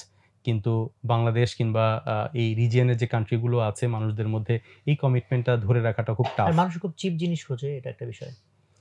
হ্যাঁ, চিপ জিনিস অফার পায় বলেই খোঁজে। মানে টেকনিক্যালি তো সবাই খুব সাউন্ড হবে না। তো তারা মনে করে যে আপনার মানে যে কোনো বোতলে পানি খাইলেই তো হইলো। সো যেটা সবচেয়ে সস্তা সেটা কিনবো। তো এখন এমন একটা প্লাস্টিকের বোতল যেটা খেলে তার ক্যান্সার হবে। সো সেই বোতলে সে পানি খাচ্ছে। তো তার এই সেন্স থাকলে তো সেই কাজটা করতো না। একটু দামি বোতল হলেও সেখানে কিনতো। সো ঠিক মানুষের সেই টেকনিক্যাল নলেজ কিংবা এই জায়গায় প্রত্যেক দিন তো সে একই জিনিস বাই করে না। সো ওই জায়গায় কিছু নলেজের গ্যাপ আছে। আমরা ঠিক এই কারণে রিভিউতে যেটা করি, কাস্টমারদেরকে টেকনিক্যালি ট্রেন আপ করার ব্যবস্থা করি, এবং বিটুবি বিজনেসে সেটা অনেক সহজ। ঠিক বিটুসিতে সে বিষয়টা বেশ কঠিন কাজ, কিন্তু কাস্টমার একটা ইম্পর্টেন্ট পার্ট, যে কাস্টমারকে আপনি কিভাবে শেপিং করছেন। কখনো কখনো কাস্টমারকে আপনার মানে আপনার মতো করে বিল্ড আপ করে নিতে হয়, যেটা বিটুবি বিজনেসে পারা যায়। ইউনিভার্সিটির সাথে করতে আরম্ভ করেছি, যে আপনার তারাই এখানে আসবে যারা এখানে স্ট্রাকচারড হতে পারবে। যারা এখানে এসে টিকতে পারবে না, তাদের এখানে আসার দরকার নেই।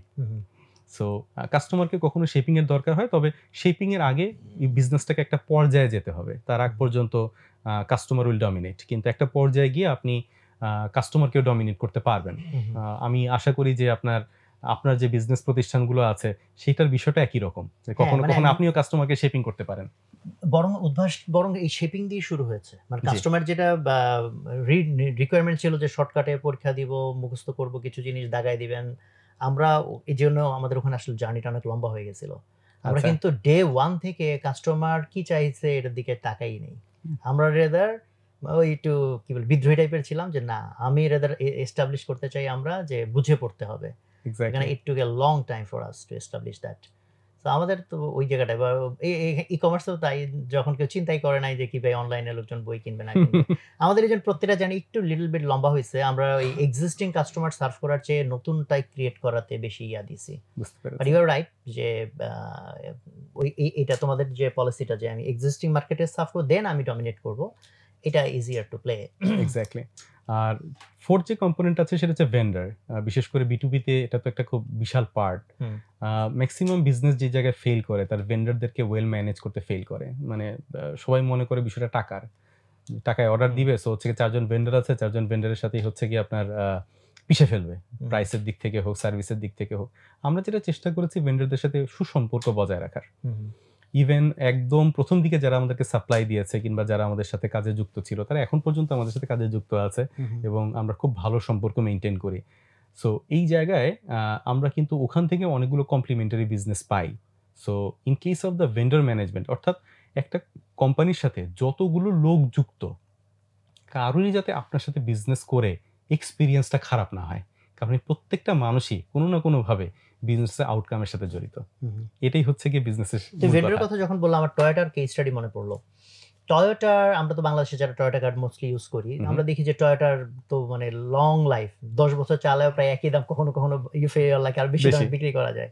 বাট অন্যান্য গাড়ি এত লং লাস্টিং না। তো আমি টয়োটা নিয়ে যখন ঘাটি যে কেন টয়োটার প্রোডাক্ট এত বেশি ভালো, তো ওখানে ওদের তো ওই যে 14 ম্যানেজমেন্ট প্রিন্সিপালস আছে, বাট তার মধ্যে খুব কোর জায়গাটা দেখছি ভেন্ডর, যে ওরা ওদের ভেন্ডরকে এমনভাবে গ্রো করে, তাকে এমনভাবে হেল্প করে, মানে এভরি মিনস পসিবল। তাতে হয় কি যে ওর ভেন্ডর যদি খুব ইফিশিয়েন্ট হয়, কথার কথা ধরো তুমি যার কাছ থেকে র মেটেরিয়ালটা কিনতেছো, সে যদি ইফিশিয়েন্ট হয়, তাহলে সে তার প্রফিটেবিলিটি মেনটেন করেও আরো কম টাকায় তোমাকে জিনিস দিতে পারবে। আর আমি তার গ্রোথের জন্য যখন হেল্প করতেছি, যে লয়্যালটি তার আমার জন্য তৈরি হবে, মানে ইন এনি কেস সে সবার আগে আমার জিনিস দিবে। ধরো কথার কথা শর্টেজ আছে, সে চিন্তা করবে না ভাই আগে এটা দিতে হবে, বাকিটা পাক বা না পাক। তো টয়োটার ক্ষেত্রে আমি দেখছি এটা খুবই মারাত্মক একটা পলিসি ওদের। সো বিজনেসে আপনার ঠিক এই জায়গা, 4টা জায়গা তো অবশ্যই মডেলিং করাটা খুব জরুরি। যারা উদ্যোক্তা হিসেবে নামতে চান, অবশ্যই এই বিষয়টা তাদেরকে খেয়াল রাখতে হবে, যে মানে কোনো মানুষের সাথে, মানুষটা মানুষও হতে পারে, মানুষের প্রতিষ্ঠানও হতে পারে, সম্পর্কটাকে আসলে নষ্ট করে ফেলা যাবে না।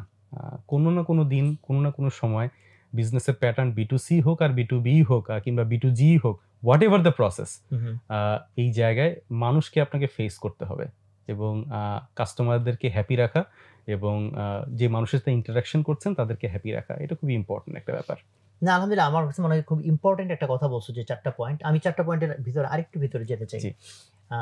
পিপল পয়েন্টটাতে আরেকটু ভিতরে এই জন্য যেতে চাই যে যখন তোমরা পিপল রিক্রুট করো তখন আসলে কি চিন্তা করে করো। যেমন বলতেছো তোমাদের একটা এক্সিস্টিং কালচার আছে, ফলে এক্সিস্টিং কালচারে আমি এমন লোক নিতে পারি, ধরো অনেক মেরিটোরিয়াস, বাট যেটা বললা যে ভদ্র কালচার, বাট সে ভদ্র না, ধরো একটু অ্যারোগ্যান্ট বা বাকিদের সাথে মিলতে চায় না। সো ওই জায়গাটা তোমরা কিভাবে ডিসাইড করো, অ্যান্ড দেন ওই লোকগুলাকে তোমরা কিভাবে গ্রো করো, সো দ্যাট যেহেতু এই লোকগুলাকে দিয়ে আমার কাজ, তো এই জন্য আমি একটু এটার ভিতরে জানতে চাই। Thank you very much for the question. প্রথমত আপনার রিক্রুটমেন্টের জন্য সবচেয়ে বড় যে সমস্যাটা ফেস করি সেটা হচ্ছে ফোন কল। ভাই আমার একটা লোক আছে, তুমি দেখো। ইউনিভার্সিটি বলেন, রিভেরি বলেন, প্রচুর পরিমাণে কাস্টমার বিভিন্ন জায়গা থেকে আপনার সিভি ফরওয়ার্ড করে। এই জায়গায় প্রথমে যে কাজটা করি সেটা হচ্ছে গিয়ে কাউকেই গুরুত্ব দিই না। রিক্রুটমেন্টের ক্ষেত্রে আমরা ইন্ডিপেন্ডেন্ট। এই জায়গাটাকে এনশিওর করার জন্য প্রায় প্রত্যেকটা রিক্রুটমেন্টে আমি নিজে থাকি।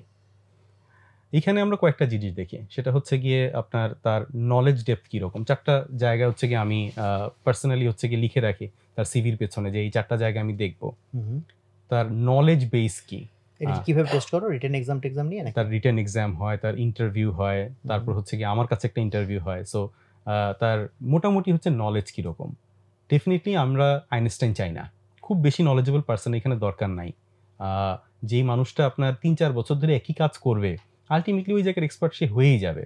সো একটা ন্যূনতম একটা মানে জানার আগ্রহ সম্পূর্ণ মানুষই যথেষ্ট। তাহলে কি তুমি নলেজ খোঁজো নাকি বুদ্ধিমত্তা খোঁজো, নাকি নলেজ বলতে আসলে কি খোঁজো? তার চিন্তা করার ক্ষমতা, নাকি তার অলরেডি ইনফরমেশন আছে, শেখার চিন্তা ভাবনা, learning ability? Exact, learning ability. কারণ সে এক সময় না এক সময় শিখেই নিবে। বাংলাদেশের শিক্ষা ব্যবস্থার যে অবস্থা, তাতে সে খুব শিখে আসবে একটা ফ্রেশ ছেলে, আমি কখনোই এক্সপেক্ট করি না। তো আমি তাকে জিজ্ঞাসা করি যে আসলে কোন জায়গা থেকে প্রশ্ন করলে পরে তুমি একটু কমফোর্টেবলি অ্যান্সার দিতে পারবে, আমাকে জায়গাটা ঘুগালি বলো, আমি তোমাকে ওই জায়গা থেকে প্রশ্ন করছি। সো প্রশ্ন করার পরেই বোঝা যায় ডেফিনেটলি আমরা এমন প্রশ্ন করি যেগুলো আসলে খুব বইয়ে পাওয়া যায় না। সো যদি দেখি যে সে অ্যান্সার দিতে পারছে কিংবা অ্যান্সারটা খুব কাছাকাছি যাচ্ছে, সে তার নলেজের ভালো ইউজ করছে, তখনই বুঝে ফেলি যে ওর শেখার আগ্রহ আছে কিংবা শিখতে পারবে। দ্বিতীয় যে জায়গাটা আমি দেখি সেটা হচ্ছে লিডারশিপ ক্যাপাবিলিটি। এটা একটা kind of little big psychometric analysis. এই জায়গাটা আসলে আমাকে অনেক শার্পলি ডিল করতে হয়, যে অনেকদিন ধরে করতে করতে ভাই একটু হয়ে গেছে, মানে অভ্যস্ত হয়ে গেছে। ডেফিনেটলি তার চোখের দিকে আমি তাকাই। জাস্ট একটা উদাহরণ দিতে পারি, যে মানুষগুলো একটু এরকম তাকায় কথা বলে অনেক বুদ্ধিমান হয়। তো এই জায়গাটা হচ্ছে কি আমি খুব অ্যানালিটিক্যালি দেখার চেষ্টা করি, তার হ্যান্ড মুভমেন্ট, তার কথা বলার স্টাইল, তারপরে তার কনফিডেন্স, তার ভয়েস লেভেল, তার ইভেন তার একাডেমিক লাইফে সে কোনো ফুটবল খেলেছে কিনা কিংবা কোনো টিমের নেতৃত্ব দিয়েছে কিনা। সো এই সকল বিষয়। সব পজিশনের জন্য তুমি লিডারশিপ কোয়ালিটি কেন দেখো? মানে সবাই তো লিডার হয় না বা হবে না। সবার জন্য লিডারশিপ মানে quality is very much important, একদম top to bottom, even for the driver.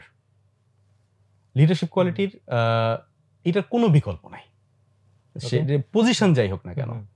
একজন ভালো লিডার কিন্তু একজন ভালো ফলোয়ারও। হ্যাঁ, মানে লিডার তো সবার আগে নিজের লিডার। সো যিনি অন্যকে লিড করতে পারেন, উনি নিজেকেও লিড করতে পারেন, উনি ভালো ফলো করতে পারেন। এবং যার লিডারশিপ ক্যাপাবিলিটি নাই, উনি আসলে কোনোটাই করতে পারেন না, দল থেকেও ছোটা, উনি টিম ওয়ার্ক করতে পারেন না। সো টিম ওয়ার্কের জন্য লিডারশিপ ক্যাপাবিলিটি থাকা, এটার কোনো বিকল্প নাই। আপনি তো ডেফিনেটলি অনেকগুলো বই পড়েন এবং সবগুলো জায়গায় কিন্তু গুরুত্ব লিডারশিপ ক্যাপাবিলিটির উপরেই দেওয়া হয়েছে। যে মানুষটা টেকনিক্যালি খুবই ভালো, তার লিডারশিপ ক্যাপাবিলিটি নাই বললেই চলে, ওই মানুষটাকে নিয়ে আসলে খুব বেশি কোম্পানিতে যাওয়া যাবে না। সো লিডারশিপ ক্যাপাবিলিটি খুব important factor for any position. তো সেক্ষেত্রে তুমি একটা তো বললা যে তোমার কাইন্ড অফ ইনটিউশন ইউজ করো, বডি ল্যাঙ্গুয়েজ ইউজ করো, হোয়াটএভার। এখানে কি আরো কোনো মেথোডোলজিক্যাল কোনো অ্যাপ্রোচ আছে নাকি? মেথোডোলজিক্যাল অনেক অ্যাপ্রোচ আছে, কিন্তু ছোট ছোট ইন্টারভিউগুলোর জন্য এই মেথোডোলজিক্যাল অ্যাপ্রোচগুলোতে আমরা যেতে পারি না দেশের, এবং সেগুলো একটু কস্টলিও। ফর এক্সাম্পল, প্রত্যেকটা জায়গাতেই সাইকোমেট্রিক অ্যানালাইসিসের জন্য বেশ কিছু স্ট্রাকচার আছে।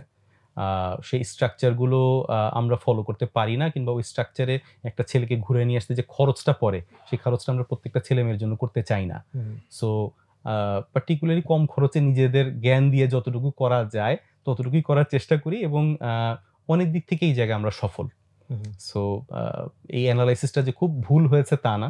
আর একটু হাই পজিশনে যদি কোনো রিক্রুটমেন্টের প্রয়োজন হয়, I come up with the complete psychometric test set, মানে সেটাকে একটু ওইভাবেই যাওয়ার চেষ্টা করি যেভাবে আসলে টেস্টিং। কিভাবে রিক্রুটমেন্টের পরে তাদের যে গ্রোথ সেটা কিভাবে এনশিওর করো?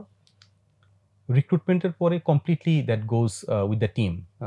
আমাদের টিমগুলো তো বেশ এই জায়গাতেই কাজ করছে দিনের পর দিন। ঠিক আপনার থার্ড পার্টি ট্রেনিং দিয়ে একটা ছেলেকে ডেভেলপ করে ফেলা যায় না। আর পার্টিকুলারলি যে ফিল্ডে আমরা কাজ করি, রিভেরিতে কাজ করি, সেখানে আপনার এইটার কোনো ফর্মাল ট্রেনিংয়েরও ব্যবস্থা নাই। তাকে আসলে ওই ফিল্ডে গিয়ে দেখে দেখেই শিখতে হবে। ফর এক্সাম্পল, একজন ডাক্তারকে আপনি সার্জারি শেখাবেন, সার্জারি তো আপনি যতই বই পড়ান না কেন, আপনি তো সার্জারি শেখাতে পারবেন না যতক্ষণ না পর্যন্ত সে আপনার দেখে দেখে তারপরে হচ্ছে কি ওটা প্র্যাকটিস করে শিখছে। অবশ্যই তার থিওরিটিক্যাল নলেজটা খুব জরুরি, কিন্তু এটা তো তুমি বলছো যে technical learning, but what about management learning? যেমন ধর কেউ এক্সিকিউটিভ আছে, ম্যানেজার সামনে হবে, সো ওদের জন্য কি ওই ধরনের কোনো প্রসেস তোমাদের থাকে কিনা? আমি মাঝে মাঝেই এখন তাদেরকে ট্রেন আপ করার ব্যবস্থা করি। মানে হচ্ছে আপনার for example there are 30 team leaders. আমি পার্সোনালি হচ্ছে কি তাদের সাথে 2-3 মাস পর মিট করি এবং যে বইগুলো পড়েছি সেই বইগুলোর আলোকে তাদেরকে আসলে leadership capability and leadership things এগুলো আসলে ইম্পার্ট করার চেষ্টা করি। So this is the only way. আর আরেকটা হচ্ছে যে আমরা কিছু ট্রেনিংয়ের ব্যবস্থা করি এই সকল বিষয়ে। এইচআর ট্রেনিংয়ের ব্যবস্থা করা হয়। ডেভেলপমেন্টটা হচ্ছে, মানে হচ্ছে না যে তা না। খুব নতুন company, but we are trying hour hard best to go forward on that. Firing কিভাবে করো? মানে হায়ারিং শুনলাম, গ্রুমিং শুনলাম, ফায়ারিং মানে কখন কারকে ফায়ার করো? ফায়ারিং খুব বেশি করতে হয়নি এখন পর্যন্ত। মানে আমাদের প্রতিষ্ঠানগুলোতে যারা জব করে তারা বলে আমাদের প্রতিষ্ঠানগুলো সরকারি প্রতিষ্ঠান, এখানে চাকরি যায় না। সো ফায়ারিং এর ক্ষেত্রে আসলে ঠিক ডিসঅনেস্টি ছাড়া এখন পর্যন্ত আমাদের ফায়ারিং স্কোয়াডে কেউ যায়নি। আচ্ছা, ডিসঅনেস্টি কিংবা কখনো কখনো কমপ্লিটলি ডিসিপ্লিনারি মিসহ্যাপ, এই সকল জায়গা ছাড়া কখনো আমরা ফায়ারিং এ ওভাবে যাই না। ওকে, সো এই 4টা পিলার মধ্যে আমি তো পিপল সম্পর্কে আবার একটু জিজ্ঞেস করলাম, বাট বাকি যে 3টা পিলার, টাকা কোথা থেকে আসবে, পিপল তো গেল, বাকি ভেন্ডর এবং কাস্টমার, ওখানে তোমার আরো কিছু মানে অ্যাড করতে চাও কিনা? পার্টিকুলারলি যারা, আমি কাস্টমার নিয়ে একটু জিজ্ঞেস করতে পারি, কারণ আমি প্রচুর ক্ষেত্রে, যেমন ধরো পাবলিশারদের সাথে আমাদের অনেক বেশি বসা হয়, আমি যখন জিজ্ঞেস করি যে এই বইটার কাস্টমার কারা, বলে সবাই। আমি হ্যাঁ সেটাই, মানে আমি প্রচুর বিজনেসের ক্ষেত্রে দেখছি কাস্টমারকে ভাই সবাই। তো আমার মনে হয় এই জায়গাটা যদি তোমার পার্সপেক্টিভটা একটু অ্যাড করো। আমি 2 জায়গার কাস্টমার সম্পর্কেই বলবো, তাহলে একটা আইডিয়া হবে যারা শুনছেন যে আসলে কাস্টমার সিলেকশনে। তুমি তিনটাই বলো, তোমার স্কুলেরটা বলো, ভার্সিটিটা বলো। স্কুলটা একদম নতুন, সো ওখানে খুব বেশি সুবিধা করতে পারবো না বলে, বাট আমি জাস্ট প্রথম দুটো বলবো, তারপর আমি স্কুলে আসছি। ফার্স্টে আসি হচ্ছে রিভেরি কাস্টমার সিলেকশন কিভাবে হয়। সেই রিভেরিতে কাস্টমারের, যদিও B2B বিজনেস বলছি, কিন্তু বাংলাদেশে ফ্যাক্টরির তো কোনো অভাব নাই, অ্যাপার্টমেন্ট কোম্পানির কোনো অভাব নাই। তো আমি আগেই বলেছি যে কাস্টমার সিলেকশনের ক্ষেত্রে আমরা আগেই বলি যে আমার কম্পিটিটর কারা, এটা কাস্টমারকে জিজ্ঞাসা করি। আমরা যদি দেখি যে কম্পিটিটর মানে আমাদের ওই লিস্ট মোতাবেক যায়নি, তাহলে আমরা তাকে অফার করি না। এটার বিষয়টা হচ্ছে গিয়ে এমন যে সবাই আপনার কাস্টমার হতে পারবে না। ইন কেস অফ দ্য রিভেরি, আমাদের যদি আমি টোটালি এই সেগমেন্টের হচ্ছে 5টা সেগমেন্টের যদি কাস্টমার হয়, আমরা শুধু টপ 2 সেগমেন্টকে কভার করতে পারি। এই টপ 3 সেগমেন্ট সবাই আমার কাস্টমার হতে পারবে না। এই 3 সেগমেন্ট খোঁজে হচ্ছে কি সবচেয়ে পুয়ার কোয়ালিটির জিনিস সবচেয়ে কম দামে কিনবে। So they are not good customers. So এই জায়গায় আমরা আসলে তাদেরকে সার্ভ করার চেষ্টাও করি না। সো আমরা কাস্টমারের ক্ষেত্রে এই জায়গাটা বাছাই করা আমাদের জন্য খুব গুরুত্বপূর্ণ, যে কাকে আমরা সময় দিব, কাকে সময় দিব না। পুরো বিজনেসটা তো ওই অনুসারে সাজাতে হবে।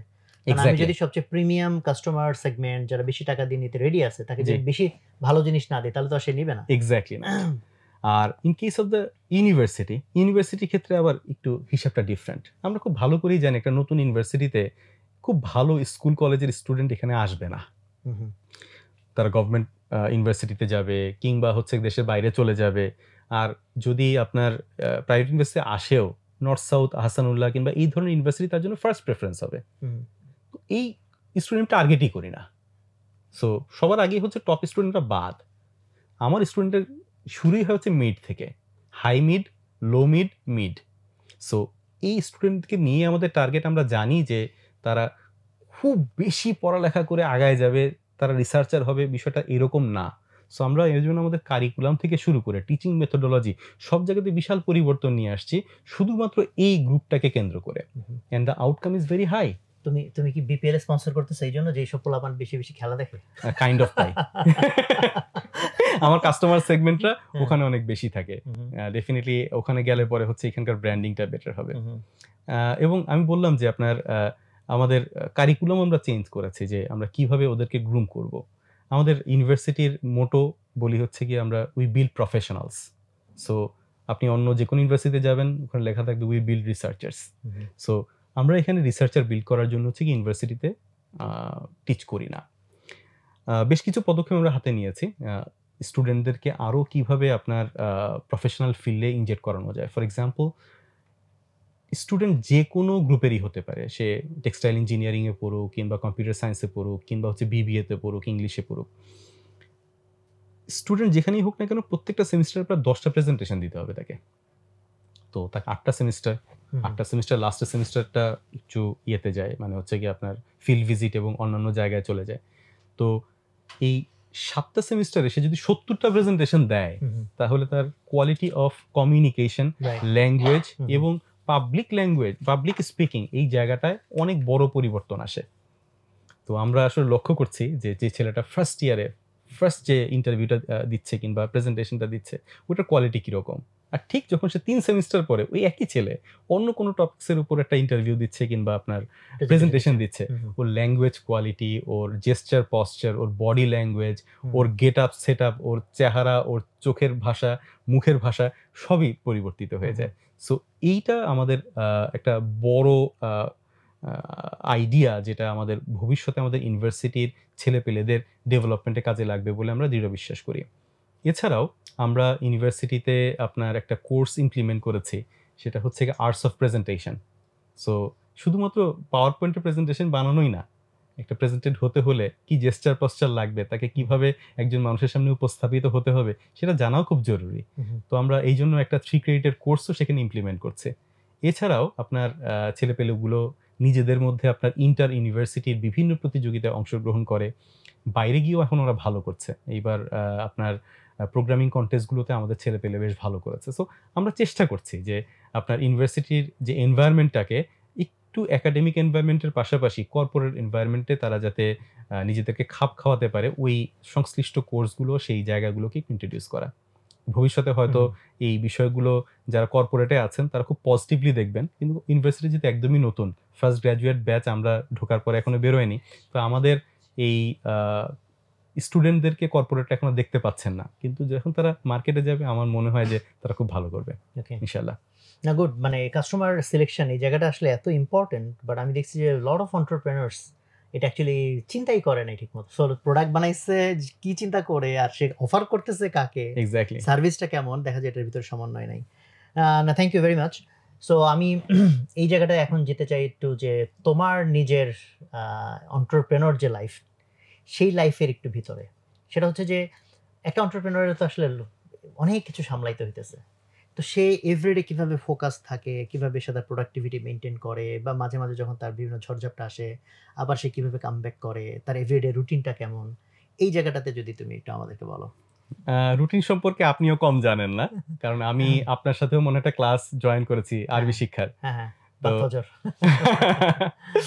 তো আমি খুব আর্লি স্লিপার, মানে রাত 10টার পরে আমাকে ফোন দিয়ে মনে হয় আপনি পাবেন না আমাকে, এবং অনেক সকালে ফোন দিয়ে আপনি আমাকে পাবেন।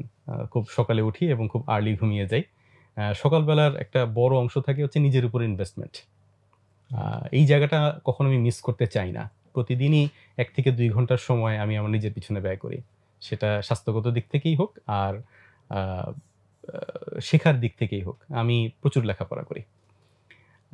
প্রতিদিন সকালবেলাই হচ্ছে কি আপনার একটা লেখাপড়ার সেশন থাকে, তারপরে অফিস শুরু হয়, সারাদিন অফিস শেষ হয়, তারপর হচ্ছে বাসায় যাই, একটু সময় দিই, তারপর আবার ঘুমায় পড়ি, পরের দিন স্টার্ট। তো আপনার ওয়ার্ক লাইফ ব্যালেন্স যদি বলি তাহলে আমি লিটল বিট ব্যালেন্সড। একটু ডেফিনেটলি আপনার একজন এন্টারপ্রেনারের জন্য বাসার সময় দেওয়াটা একটু কঠিন হয়ে যায়, অনেক ধরনের আপনার ব্যস্ততা থাকে চারদিকে। তবে আমি বাইরের জায়গাটাকে মাঝে মাঝে একটু ইগনোরই করি, কারণ মনে হয়েছে যে বাইরের কাজের কোনো শেষ নাই। মানে আপনি যতই সময় দিবেন এটার কখনো কোনো শেষ হবে না, এটা একটা আনলিমিটেড প্রসিজার। তো সব জায়গায় সময় দেওয়াটা, একটু ব্যালেন্স করাটা খুব জরুরি। অনেক জায়গাতেই হচ্ছে সময় দিই না ইচ্ছা করে। একটু অন্যের জায়গায় চাপাই দিই যে হচ্ছে যে আপনার অন্য কেউ যাতে এই কাজটা একটু পারফর্ম করে। আমি চেষ্টা করি নিজের জন্য একটা বড় সময় বের করে নিয়ে আসার জন্য। আর কোম্পানির কাজের ক্ষেত্রেও যদি বলি, আমি সরাসরি কাজ কম করতে পছন্দ করি। মানুষকে দিয়ে কাজ করাতে খুব পছন্দ করি। তো একটা বড় সময় আমি ফ্রি থাকতে চেষ্টা করি। আজকে আমি এখানে এসেছি, প্রায় ২-২.৫ ঘন্টা ৩ ঘন্টা সময় ব্যয় করব। So nobody would disturb me. So এত বড় প্রতিষ্ঠান চলা সত্ত্বেও কেউ আমাকে ডিস্টার্ব করছে না, এটা তো বড় বিষয়, তাই না? হ্যাঁ, অবশ্যই, অবশ্যই। সো যেকোনো সময় যেকোনো জায়গায় টাইম বের করতে পারাটা, এই কাজটা করতে হবে। কারণ যখন কোনো ইমার্জেন্সি আসে, তখন এই ইমার্জেন্সি কিন্তু আমাদেরকে সামলাতে হবে। ওই ইমার্জেন্সি কিন্তু অন্য কেউ সামাল দিতে পারবে না। তখন দেখা যায় যে মূল যে টাইমটা যেটা ফাঁকা ছিল, তখন এই ইমার্জেন্সি সামাল দেওয়ার জন্য ব্যয় হচ্ছে। সো নিজের টাইমটাকে এমনভাবে কখনোই সেট আপ করা উচিত না যাতে সবকিছু ঠিকঠাক থাকলে আমরা ব্যস্ত থাকি। সো এমনভাবেই হচ্ছে নিজেকে সেট আপ করতে হবে যাতে আমার কাজটা অন্য কেউ নিয়মিত করতে পারে। হ্যাঁ, যদি কোনো এক্সেপশন আসে তাহলে যাতে আমি এখানে ইনভলভ করে প্রবলেমটা সলভ করতে পারি। And that's how I operate. Okay, তো সেক্ষেত্রে ধরো এই যে তুমি যেটা বলতেছিলা যে নিজেকে রেডি করার, ওই জায়গাটাতে আমার একটু ইন্টারেস্ট গ্রো করলো। এই যে তুমি পড়ো, কিভাবে সিলেক্ট করো যে কি তোমার শেখা দরকার, কোথায় তোমার ফোকাস, বা even if you want to suggest few books এন্টারপ্রেনারদের জন্য তার নিড বুঝে, সেক্ষেত্রে কিছু বলতে পারো? অ্যাকচুয়ালি কোনো নির্দিষ্ট বুক সাজেস্ট করার কোনো উপায় নাই, কারণ অনেক সাজেস্ট পড়ে। আগে তোমারটা বলো, তুমি কিভাবে চুজ করো যে কি পড়বা? পার্টিকুলারলি আমি যেভাবে চুজ করি সেটা হচ্ছে একটা বই ভালো লাগলে প্রথমে একটু পড়ি। প্রথমে পড়ে দেখি যেটা ভালো লাগছে কিনা। আমি কোনো সাহিত্য পড়ি না।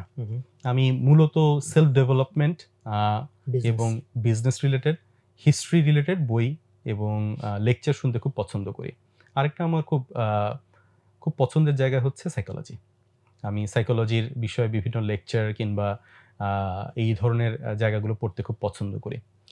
তো ফার্স্টে হচ্ছে কি, বইয়ের প্রথম ১-২ পৃষ্ঠা কিংবা ৪-৫ পৃষ্ঠা পড়লেই বুঝতে পারি যে লেখার ধরনটা ভালো আছে কিনা। লেখার ধরন ভালো না থাকলে আমি বই পড়ি না, সেটা যতটাই ইম্পর্টেন্ট বই হোক না কেন। আর আমি কখনো একটা বই পড়ে শেষ করতে পারি না, এই জন্য আমি আসলে ৩-৪টা বই একসাথে পড়ি। তো যেটা যখন ভালো লাগে পড়ে একটা শেষ হয়ে যায়, তারপরে ওই ৩-৪টার লিস্টে আরেকটা গিয়ে ঢোকে। সো প্যারালালি আসলে ঠিক এই মুহূর্তে আমার প্রায় ৩-৪টা কোর্স একসাথে চলছে। সো কোনো জিনিসই হচ্ছে গিয়ে আমি ঠিক একটাই পড়বো, কখনো টেস্ট আমার ভালো লাগে না। ছোটবেলা থেকেই আমি ঠিক এইভাবেই পড়ালেখা করে বড় হয়েছে যে আমি একটা টেবিলে কখনো এক রকমের বই না, আমার ৩-৪ রকমের বই খোলা থাকতো। যখন যেটা ভালো লাগতো সেটা পড়তাম। তো আজকে হয়তো বায়োলজি পড়তে ভালো লাগছে, কালকে বায়োলজি পড়তে ভালো নাও লাগতে পারে। সো এটা ফিজিক্স পড়তে ভালো লাগবে, বাংলা পড়তে ভালো লাগবে। সো যেটা ভালো লাগবে আমি সেটা পড়ি। সো এখন পর্যন্ত সেই অভ্যাসটা বজায় আছে। আরেকটা কাজ আমি করি খুব, একটু এতে ব্রেইনের উপর প্রেশার কম পড়ে পড়ার জন্য। বেশ কিছু রিডার পাওয়া যায়, অনলাইন রিডার, যারা বইগুলোকে রিড করে দেয়। আমি এই ধরনের কিছু রিডার ব্যবহার করি, এআই রিডার, যারা বইটাকে সুন্দর করে রিড করে দেয়, আমি জাস্ট তাকায় থাকি, সুন্দর করে পড়ে দেয়, আমার চোখের উপর প্রেশার কম পড়ে। এতে সুবিধা হচ্ছে যে আপনার আজকে আমি আধা ঘন্টা পড়বো, এই আধা ঘন্টার সময়টুকুকে খুব সুন্দরভাবে সিলেক্ট করা পসিবল হয়। আর কোনো ধরনের এক্সজশন আসে না, খুব সুন্দরভাবে পড়া হয়ে যায়। বাট এক্ষেত্রে আমার একটা প্রশ্ন হচ্ছে, ধরো তুমি আর্লি ক্যারিয়ারে তোমার যে প্রোডাক্টিভিটি ছিল আর এখন যে প্রোডাক্টিভিটি, ডেফিনেটলি তো ওভার দ্য টাইম তোমার প্রোডাক্টিভিটি এটা বেড়েছে।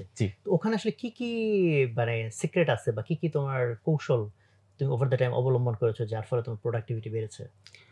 এই কাজটা আসলে আপনার বলবো যেটা ড্যাশবোর্ড ফরমেশন, মানে পার্টিকুলারলি আপনি অন্য মানুষকে কিভাবে মনিটর করবেন, এই জিনিসটা আপনি যদি নিজে ক্লিয়ার থাকেন তাহলে তাকে আপনি ক্লিয়ার করতে পারবেন। তো এই জন্য আপনার রিপোর্টিং ফরম্যাটগুলো আপনার মনের মতো হতে হবে। ফর এক্সাম্পল, আমি এই মুহূর্তে জানতে চাচ্ছি যে আমাদের কোম্পানির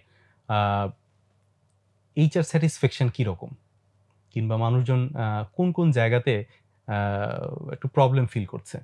এটা যদি আমি জানতে চাই তাহলে এটার ফরম্যাট আমাকে তাকে দিতে হবে, যে হচ্ছে কি এই ফরম্যাটে আপনি রিপোর্টিং করেন। সো এই দায়িত্বটা যখন আমি অন্য কাউকে বুঝিয়ে দিতে পারবো, তখন সে এই ফরম্যাটের দায়িত্বটা নিয়ে আমাকে আউটকামটা বুঝিয়ে দিতে পারবে। তো এরকম আপনার কাস্টমার আছে, তারপরে আপনার ফিনান্সিয়াল রিপোর্ট আছে, ম্যানেজমেন্ট রিপোর্ট আছে, যেই রিপোর্টই বলেন না কেন, যদি আপনার ধারণা কিংবা আমার ধারণা যে ক্লিয়ার থাকে যে আমি সত্যিকার অর্থেই এই রিপোর্টিং থেকে কিংবা এই কাজটা করে কি আউটকাম চাচ্ছি, তাহলে সেটাকে ব্ল্যাক এন্ড হোয়াইটে আনা সম্ভব। সো এই ব্ল্যাক এন্ড হোয়াইটটা যখন আমরা কেপিআই যেগুলোকে বলে আর কি, বা মেট্রিক্স, কিংবা হচ্ছে যে আপনার রিপোর্ট, মানে রিপোর্টের ফরম্যাটটা নিজের বোঝাটা খুব জরুরি, যে আমি আসলে এই রিপোর্টিংটা কি ফরম্যাটে মানুষের কাছ থেকে চাই। পাই চার্ট আকারে চাই, টেবিউলার ফরম্যাটে চাই, মানে নাকি এটাকে রিটেন ফরম্যাটে চাই, কি ফরম্যাটে আমি চাই, পার্সেন্টেজ আকারে চাই নাকি সার্ভে এটা আকারে কি চাই। তোমার শুরু থেকে এই আইডিয়াটা ছিল নাকি তুমি কাজ করতে গিয়ে দিন আবিষ্কার করলা? যখন কাজের পরিমাণ বেড়ে গেছে তখন দেখলাম যে একা আর কাজ করা সম্ভব না, তখন দেখলাম যে হচ্ছে আচ্ছা। এটাকে অটোমেট করতে হবে। অটোমেট করার প্রসেস হচ্ছে গিয়ে ড্যাশবোর্ড মেকিং। যত বেশি আমি ড্যাশবোর্ডে যেতে পারবো, যত তো বেশি তোমার ড্যাশবোর্ডটা কি অনলাইন কোনো কিছু নাকি জাস্ট একটা ফিজিক্যাল কোনো কিভাবে মেইনটেইন করো এটা প্র্যাকটিক্যালি? পার্টিকুলারলি আপনার কিছু সফটওয়্যার আমি ব্যবহার করি এটার জন্য। যেমন এখন একটা সফটওয়্যার ব্যবহার করছি, সেটা হচ্ছে এক্সমাইন্ড এআই। সো এখানে আপনার এক্সমাইন্ড তো মেইনলি ওই যে মাইন্ড ম্যাপিং এর জন্য ইউজ করা হয়। সো পার্টিকুলারলি সেখান থেকে আমি আমার প্রত্যেকটা কাজকে লিঙ্ক করতে পারি, যে আমার প্রায় 200টার মতো কাজ কোথায় কেন লিঙ্কড আপ, সো সেটাকে আমি ট্রেস করতে পারি। আর হচ্ছে কোন রিপোর্ট কখন আমার দরকার হবে সেগুলো আমি সেখান থেকে ট্রেস করতে পারি। ওখানে লেখা আছে যে আমার কি কি লাগবে, এই জন্য আমি কিছু ভুলে যাই না। যদি আপনি আমাকে বলেন যে ঠিক আগামী ডিসেম্বরের 17 তারিখে 3টা বাজে তুমি এখানে আমার সাথে থাকবা, লাঞ্চ করবা, সো আমি আসলে ওটা ওখানে লিখে রাখবো। সো কোনো না কোনোভাবে ওটা আমি পেয়ে যাব। শুধু ক্যালেন্ডারই না, আমার মানে আরও স্পেসিফিক অনেক কিছুই আমি সেখান থেকে পেয়ে যাই। আর যারা টিম লিডার আছেন তাদেরকে আমি ফরম্যাট দিয়ে দিই যে এই ফরম্যাটে আমাকে রিপোর্টিংটা করে দেন, এই বিষয়টা আমাকে রিপোর্টিং করেন। সো সেই জায়গাতে মনিটর করতে অনেক সহজ হয়ে যায়। সো নিজে কাজ করলে যেটা হয় যে সবসময় পারফেক্ট থাকে, কিন্তু সময়টা অনেক বেশি লাগে। কিন্তু যখন আপনি আরেকজনকে দিয়ে কাজ করাবেন, প্রথমে একটু কষ্ট হবে, but over the time it's a beneficiary. Company তো বড় করা যাবে না। Exactly so. আর নিজের অ্যাটলিস্ট 30% টাইম যখন আমি অফিসে থাকি এটা খালি থাকতে হবে, যাতে আমি বসে ঘুমাতে পারি অ্যাটলিস্ট। গ্রেট। সো আমি এখন তোমার একটু কিছু হাইপোথেটিক্যাল কোয়েশ্চেন করতে চাই। জি। যেমন জিনিসটা এরকম যে ধরো মনে করো যে আবার তুমি ফেরত গেছো 2011 সালে, আর এখনকার যে আন্ডারস্ট্যান্ডিং সেই আন্ডারস্ট্যান্ডিং সহ ফেরত গেছো, তাহলে কি তুমি আবার ওই সিমিলার জার্নিতেই আসতা নাকি তুমি ডিফারেন্ট কোনো বিজনেস ডিফারেন্ট কোনো ওয়েতে ট্রাই করতা? ডিফারেন্ট বিজনেস হয়তো ট্রাই করতাম না, মানে এই বিজনেসটা ট্রাই করতাম। এই বিজনেস বলতে পাওয়ারের বিজনেসটাই হয়তো ট্রাই করতাম। তখনকার পার্সপেক্টিভ তো ফেরত যেতে হবে। এমন কিছু ছিল না যাতে আমি অনেক বড় কিছু করে ফেলতে পারি। একটা প্ল্যাটফর্ম তৈরি করতে হবে।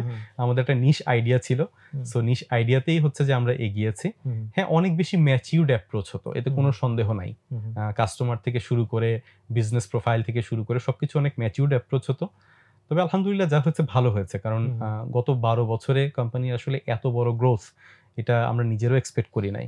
তবে হ্যাঁ, যদি পার্সোনালি বলেন তাহলে আমি বলবো যে ধর্মীয় জ্ঞানটা যদি আগে থেকেই আরেকটু ভালো আসতো তাহলে I be feeling much more happier. So আমাকে যদি অনেক পিছনে চলে যেতে বলেন, আমি বলবো যে ওইটাকে আরেকটু বেশি ডেভেলপ করা তখন অনেক দরকার ছিল, যেটা সেই সময়টা হয়তো ফেরত পাওয়া যাবে না। তোমাদের যে স্কুলটা এটা তো একটা ইসলামিক স্কুল। জি। তো এটা কি এই ধর্মীয় এই সেন্সটা আসার পরে তোমরা ফিল করলে যে এরকম একটা স্কুল করা দরকার নাকি? আসলে স্কুলটা একটু অ্যাক্সিডেন্টাল, মানে আমরা স্কুলটা আসলে খুব প্ল্যান করে ওপেন করিনি। আইডিয়াটা আমাদেরও ছিল না, আমাদের একজন পার্টনারের আইডিয়া ছিল। সো কোনো না কোনোভাবে স্কুলটা আসলে অন বোর্ড হয়ে গেছে। তারপর এখান থেকে আমরা পিছনে ফিরে আসতে পারিনি। অ্যাকচুয়ালি যে কেসটা হয়েছিল যে ইউনিভার্সিটি একজন পার্টনার উনি একটা বিল্ডিং দেখে আমাদেরকে প্রপোজাল দিল একটা স্কুল শুরু করা দরকার। আই ওয়াজ ডেড এগেইনস্ট ইট, যে ইউনিভার্সিটি সামলাতে পারছি না, স্কুল সামলানো একটা খুব কঠিন কাজ হবে। তো over the time say convince করেই ফেললো যে হচ্ছে গিয়ে একটা স্কুল তৈরি করা দরকার। আমি বললাম পারলে পরে শুরু করো, কি অসুবিধা, মানে হচ্ছে গিয়ে আমি সময়টা দিতে পারবো না, মানে আমি যেতে পারবো না সেখানে। তো ওভার দ্য টাইম যেটা হলো যে কাজটা আমাকে আবার করতে হলো। সেটা দেখলাম তুমি তো এখানে ভাইস চেয়ারম্যান আর স্কুলে দেখলাম চেয়ারম্যান। এক্স্যাক্টলি। যে কোনো ভাবে হোক মানে এটা শুরু হয়ে গেছে আর কি। শুরু যখন হয়ে গেছে সেক্ষেত্রে বন্ধ করার কোনো উপায় নাই, বাট অ্যাক্সিডেন্টালি স্টার্টেড। তবে যাই স্টার্ট হয়েছে আলহামদুলিল্লাহ ভালো স্টার্ট হয়েছে। অনেক বাচ্চা কাচ্চা পরে, এখন প্রায় 450 উপরে বাচ্চা আছে ওখানে। মাশাআল্লাহ।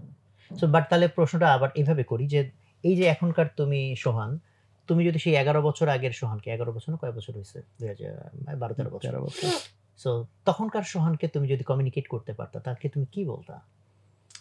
একটা তো বলছো যে ফার্স্টে দেখি যে আপনার মানে পার্থক্যটা কি কি আসছে নিজের মধ্যে, তাহলে হচ্ছে আমার মনে হয় যে উত্তরটা পেতে সহজ হবে। প্রথম পার্থক্যটা আসছে এখন কোনোভাবে আমি রেগে যাই না, যে কোনো বিপদে আমি ঘাবড়ে যাই না, আর বিপদ যত কঠিনই থাকুক আমি ঘুমাতে পারি।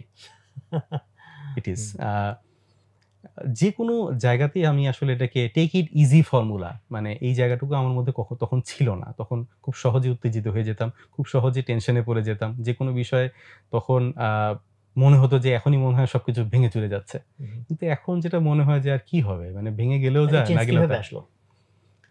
এটা আসলে প্রেশার নিতে নিতে নিতে নিতে মানে হচ্ছে গিয়ে এই জায়গাটা আসলে শক্ত হয়ে যায়, চামড়াটা মোটা হয়ে যায়, বুঝছেন? প্রতিদিনই আসলে কোনো না কোনোভাবে অপারেশনাল সিচুয়েশন তো তৈরি হয়, যেটা আপনার হওয়ার কথা ছিল সেই কাজটা হয় না। সো ওই জায়গাটা আপনাকে একটা এক্সেপশন হিসেবে টেক কেয়ার করতে হয়। আপনি যদি প্রতিদিনই টেনশনে পড়েন তাহলে একসময় এই টেনশন তো আর টেনশন থাকবে না, ওটা একটা নিজে একটা টেনশনে রূপান্তরিত হবে। সো এই প্রেশারগুলো নিতে গিয়ে দেখলাম যে আমি যতই টেনশন করি না কেন এটা এইরকমই, মানে প্রসেসটাই এরকম। So better not to make the tension, এটা আজ হোক কাল হোক নিজের দায়িত্বে এটা সলিউশন হবে। সো এটা নিয়ে টেনশন কিছু নাই। ওকে, আর তোমার লিডারশিপ নিয়ে আলোচনার সূত্র ধরে আরেকটা প্রশ্ন তখন করতে চেয়েছিলাম যে লিডারশিপ যে প্রিন্সিপালস থাকে সে জায়গায় তুমি কিছুটা টাচ করছো, বাট যদি গুছায় বলতে বলি যে তোমার লিডারশিপ যে প্রিন্সিপালস ফিলসফি ওটার মেইন যে 3টা পয়েন্ট বলতে বলি, কোন 3টা পয়েন্ট বলবা? ফার্স্ট পয়েন্ট হচ্ছে working environment. I would like to ensure the working environment for all. মানে যখন আমি যে কোনো জায়গায় যাই আমি মনে করি যে পজিশনের দিক থেকে ছোট না, একটা কোম্পানিতে তো আসলে অনেকে অনেক পজিশনে জব করেন। একজন ড্রাইভার যে আছেন তার জব পজিশন যাই হোক না কেন সে তার দায়িত্ব পালন করছেন, আমি তার দায়িত্ব পালন করছি, তাকে ঠিক ছোটভাবে দেখার কোনো কারণই নাই। আমি মনে করি সে জব পজিশনে যেখানেই থাকুক না কেন আমি তার নিচে অবস্থান করছি, তাকে সার্ভ করাটা হচ্ছে কি আমার দায়িত্ব। দ্বিতীয়ত আমি এনশিওর করার চেষ্টা করি যে সে যাতে কখনো এই জায়গায় সাফোকেটেড ফিল না করে। মানে সাফোকেটেড মানে অনেক কারণেই ফিল করে যে একটা সুবিধা সে পাওয়ার কথা, একটা পারফরমেন্স সে করেছে, সে পাওয়ার কথা, কিন্তু তার লিডার, তার ইমিডিয়েট লিডার সেটাকে বাধা দিচ্ছে, কিংবা ম্যানেজমেন্টের কারণে সে হচ্ছে কি একটু ছায়া পড়ে গেছে, সে রিচ করতে পারছে না। ঠিক এই কারণে আমরা, কিংবা পার্সোনালি মাইসেলফ, আমি চেষ্টা করি যে যারাই আছে মানে এমপ্লয়ি লেভেলে যারাই আছে সবার সাথে একটা গুড কমিউনিকেশন মেনটেন করা। অ্যান্ড থার্ড থিং, আমি চেষ্টা করি যে তাদেরকে এমপাওয়ার করা। আমি যে কেউই কোনো ভুল করতেই পারে, 100টা কাজ করলে পরে 2-3টা ভুল হবে, আমার নিজেরও হয়। সো এই জায়গাটাকে যাতে আমি পজিটিভলি দেখি, as long as his intention is right. Intention যদি হচ্ছে কি আমি কখনো শিওর হতে পারি যে সে খারাপ ইন্টেনশনে কাজ করেনি, সো উই এগ্রি, মানে সেটা অনেক বড় লসও হতে পারে, that's not a matter. For example, আপনার এরকম একটা কেস হলো যে আমাদের একজন কমিশনিং ইঞ্জিনিয়ার টঙ্গীতে কাজ করতে গিয়েছেন। তো উনি একটা লাইনে কাজ করার বদলে আরেকটা লাইনে অপারেট করতে গিয়ে একটা বড় ডিজাস্টার হয়ে গেছে। তো বেশ সেভারাল ক্রোর টাকা লস হয়েছিল আমাদের। কিন্তু আমার যত মনে পড়ে আমি তাকে একটা প্রশ্ন করি নাই, কারণ তার ইন্টেনশন ভালো ছিল, সে ইচ্ছা করে তো কাজটা করেনি। বেশ অনেক বছর হয়ে গেছে এবং সে অনেক বছর পরে আমি যদি সেই মানুষটার দিকে আবার তাকাই তাহলে দেখি তার পারফরমেন্স আগের চেয়ে আরো অনেক ভালো হয়েছে, অনেক বেশি ডেডিকেটেড হয়েছে। সে বুঝতে পেরেছে যে আমরা তাকে সাপোর্ট দেওয়ার চেষ্টা করেছি। সো আউটকাম গুলো বেশ ভালো। প্রথম দিকে মনে হলো যে এটা একটা ক্ষতির কারণ ছিল, কিন্তু আমরা একটা মানুষকে তো পেয়েছি যার সার্ভিসের মূল্য পারফরম্যান্স দিয়ে আসলে ওটা পোষায় দিচ্ছে। এক্স্যাক্টলি, যার পারফরমেন্স তার চেয়ে অনেক বেশি ভালো। So that is an important thing যে আপনি তাদেরকে একটু জব সিকিউরিটি দেবেন। আর লাস্ট যে পয়েন্টটা সেটা হচ্ছে কি আপনার তাদেরকে এমপাওয়ার করা, যেটা আমি বলছিলাম যে তাদেরকে এমপাওয়ার করতে পারলে অনেক ধরনের সুবিধা যদি বিশ্বাসযোগ্য হয়, মানে you will get few leaders like this, যে যারা আপনাকে রেপ্লিকেট করবে। আপনার তো সেটাই দরকার না, যে সবাই সবার কাজ ঠিক মতো করে ফেলবে আর আপনাকে কোনো কষ্ট করতে হচ্ছে না। এটি একটা বিজনেসের ইম্পর্টেন্ট পার্ট, যে you make people work for you. Right, good, মাশাআল্লাহ। তো আমরা আলহামদুলিল্লাহ অনেক লম্বা আলোচনা, অনেক ভালো ভালো পয়েন্ট উঠে আসছে। আমি আর হয়তো একটা দুইটা প্রশ্ন করব। একটা দুইটা প্রশ্নের মধ্যে একটা হচ্ছে যে নতুন যারা এন্টারপ্রেনার হতে চায়, তো তাদের জন্য যদি প্রিসাইজলি তোমার কিছু পরামর্শ থাকে, সেরকম টপ 3টা বা 4টা পরামর্শ কি হতে পারে? প্রথমত, যারা নতুন বিজনেস করতে চায় তাদেরকে একটা বই পড়তে হবে, কিংবা একটা বইয়ের চ্যাপ্টার পড়তে হবে যে বিজনেস কেন ফেল করে। সো বিজনেস ফেইলিয়ারের বেশ কিছু কারণ আছে। কারণগুলো সারা দুনিয়াতে একই রকমের। স্টার্টআপগুলো কেন ফেল করে, ঠিক কোনো একটা আইডিয়া যদি স্পেসিফিক কোনো আইডিয়া না থাকে তাহলে বিজনেস শুরু করা ঠিক না। আলু পটলের বিজনেস সবাই ভালো করতে পারবে না। ওখানে অলরেডি একটা বড় বিজনেস চলছে, কেউ না কেউ বিজনেসটা করছে, হঠাৎ করে কালকে গিয়ে আমি সেখানে ভালো করতে পারবো না। এটা হচ্ছে 1। 2, যে বিজনেসটা আমি পারি নাই সেই বিজনেসটা অন্য কেউ করছে, তার মানে তার ম্যানেজমেন্ট আমার চেয়ে বেটার। আমাকে দেখতে হবে যে এই বিজনেসের মূল মন্ত্রটা কোন জায়গায়। আমি গার্মেন্টসের বিজনেসই শুরু করি, কিংবা ট্রেডিং বিজনেসই শুরু করি, কিংবা ম্যানুফ্যাকচারিং বিজনেসই শুরু করি। এই জায়গাটায় আসলে কোন জায়গাতে আমি পেইড হব, কোন জায়গার জন্য মানুষজন আমাকে স্পেশালি পে করবে। এমনও হতে পারে আমি একটা দোকান দিলাম আমার এলাকায়, কিন্তু ওখানে স্পেশালাইজ প্রোডাক্ট পাওয়া যায়, মানে সব প্রোডাক্ট এখানে পাওয়া যায় না। সো সেই লোকজন এখানে আসবে যারা কোনো স্পেশালাইজ প্রোডাক্ট কিনতে চায়। ফর এক্সাম্পল, যে আমার এখানে খুব প্রিমিয়াম কোয়ালিটির ফল পাওয়া যায়, ফলগুলো দামি, কিন্তু অন্য কোনো দোকানে পাওয়া যায় না। সো যারা কাস্টমার সেগমেন্ট ছোট হতে পারে, কিন্তু প্রিমিয়াম ফল যারা কিনতে চায় তারা শুধুমাত্র আমার দোকানেই আসবে, কারণ তারা জানে যে এখানে আসলে পরে স্পেশাল কিছু পাওয়া যাবে, যারা আসলে এই জিনিসটা কিনতে আগ্রহী হবে। আর অবশ্যই বিজনেসের ক্ষেত্রে লোক অনেক ইম্পর্টেন্ট। আমরা প্রায় যেটা চিন্তা করি সেটা হচ্ছে আত্মীয় স্বজনকে এমপ্লয়ি হিসেবে নিয়ে তারপরে বিজনেস রান করব। এই জায়গাতে বেশ অনেক কিছু প্রবলেম থাকে আত্মীয় স্বজন কিংবা বিজনেসের বন্ধুদের মধ্যে। আমি তো আমার বন্ধুকে কিংবা আত্মীয় স্বজনকে বিজনেস থেকে বের করে দিতে পারছি না, কিংবা তাদের সাথে শাউট করতে পারছি না, কিংবা তারা কোনো ভুল করলে কিংবা তারা ডিসঅনেস্ট হলে তাদের এগেনস্টে অ্যাকশন নিতে পারছি না। এমপ্লয়ি হিসেবে আমরা তাদেরকেই রাখবো যাদের ক্ষেত্রে এই কাজটা করা যায়, যাদের এগেনস্টে অ্যাকশন নেওয়া যায়, যাদের সাথে সম্পর্ক ছিন্ন করা যায়।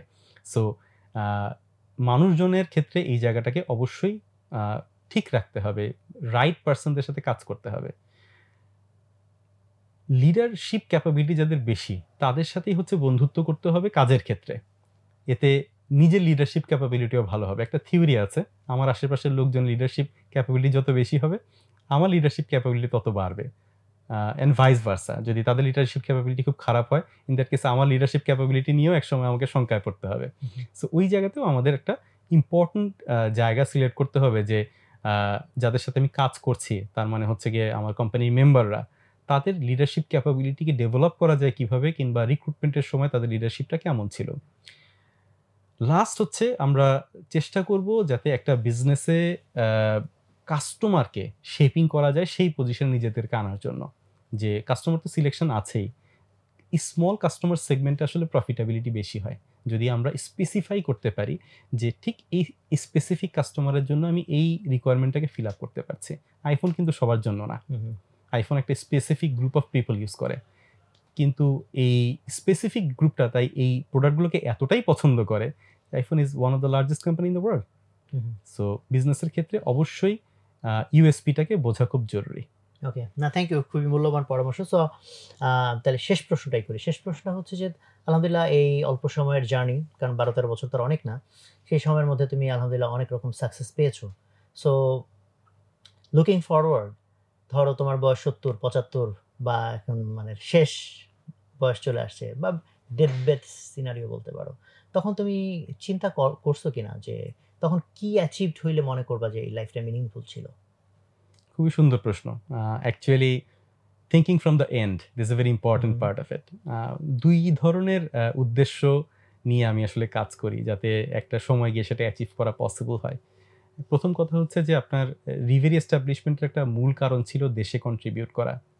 আমি আপনাকে বলেছি যে ইউনিভার্সিটিতে যে টাকা দিয়ে পড়েছি সেই টাকা তো ব্যাক করতে হবে মানুষকে। আর বি ভেরি মাচ হ্যাপি যদি রিভেরি থেকে আপনার বড় রিভেরি ইটসেলফ একটা বড় এক্সপোর্ট কোম্পানিতে কনভার্টেড হয়। এখন তো আমরা দেশে অনেক বড় সার্ভিস দিচ্ছি, কিন্তু এটা যদি দেশের বাইরে আরও কয়েকটা জায়গায় একটা বড় সার্ভিস হোল্ডার হিসাবে এটা নিজেকে এস্টাবলিশ করতে পারে, ম্যানুফ্যাকচার নিজেকে এস্টাবলিশ করতে পারে, I be very much feeling successful on this issue. আর দ্বিতীয়ত ইউনিভার্সিটি আর স্কুল থেকে যেটা আসছে সেটা হচ্ছে কি আমি পার্সোনালি অ্যাটলিস্ট 5,000 ছেলে মেয়েকে নিজে মেন্টর করতে চাই, যাদের মেন্টরশিপটা না হলে এই পরিবর্তনটা জীবনে আসতো না। আমরা এই একটা প্রোগ্রাম শুরু করেছি কেবলমাত্র, সেটা হচ্ছে এক একটা ব্যাচ থেকে প্রায় 100 স্টুডেন্টসদেরকে নিয়ে আমরা ওদেরকে মেন্টর করব, ইন্ডাস্ট্রিতে মেন্টর করব, তাদের লাইফ নিয়ে মেন্টর করা শুরু করব। পার্সোনালি হচ্ছে কি আমরা তাদের টেক কেয়ার করব যাতে তারা জব লাইফ শুরু করার আগেই সেই বিষয়ে একটা ধারণা পেতে পারে যে what's coming in the future. So এই জায়গায় তাদেরকে যদি আমি একটু মোটিভেটেড করতে পারি, তাদের জীবনে কোনো পজিটিভ চেঞ্জ নিয়ে আসতে পারি 5,000 মানুষদেরকে, so I will feel very successful person in the world. Okay, আলহামদুলিল্লাহ, thank you very much. Actually মানে আমি খুব মনোযোগ দিয়ে কথা শুনছিলাম, কারণ অনেক সময় হয় যে ডিসকাশন অনেক ডেপথে যাওয়ার যে এলিমেন্টসগুলো অনেক সময় অনেকের কনভারসেশন থাকে না। আলহামদুলিল্লাহ we found a lot of materials in the conversation. তো আমার মনে হয় যারা এই অনুষ্ঠানটা দেখবে তারা উপকৃত হবে। তো thank you very much again আমাদের এই শোতে আসার জন্য। আপনাকে অনেক, অনেক ধন্যবাদ। দর্শক, আমরা খুব মনোযোগ দিয়ে অনেক কনভারসেশনটা শুনলাম। আমি শুনলাম এট লিস্ট। আপনারাও শুনেছেন হোপফুলি। সো আপনারা প্রথমে যে ঘোষণাটা ছিল আবার মনে করিয়ে দেই, পুরো আলোচনা থেকে আপনারা কি শিখলেন, কি এখান থেকে নিতে পারলেন সেটা সুন্দর করে গুছিয়ে আমাদের কমেন্ট সেকশনে লিখবেন। আমরা ইনশাআল্লাহ যারা খুব সুন্দর করে লিখতে পারবেন তাদেরকে আমরা পুরস্কৃত করব। সো আমাদের প্রত্যেকটা এপিসোডে আমাদের টার্গেট থাকে যে যারা এন্টারপ্রেনার হতে চান, নতুন, নতুন উদ্যোগ নিতে চান, তাদের লাইফে কিছুটা হলেও যাতে আমরা এড করতে পারি। তো আজকের ডিসকাশনে যদি অ্যাকচুয়ালি আপনারা যারা শুনছেন অ্যান্টেনাটা যদি আপনার মানে খাড়া করা হয়ে থাকে, তাহলে definitely you will find lot of elements যেটা এখান থেকে মানে নেওয়ার মতো, ট্রুলি নেওয়ার মতো। সো হোপফুলি আপনারা সেখান থেকে উজ্জীবিত হবেন, আলোকিত হবেন এবং সেই লেসনগুলা নিয়ে আপনারা আরো অনেক বেশি সুন্দর, অনেক ভালো কিছু উদ্যোগ উপহার দিবেন এই দেশবাসীকে, সেই প্রত্যাশা রইল। আসসালামু আলাইকুম ওয়া রাহমাতুল্লাহ।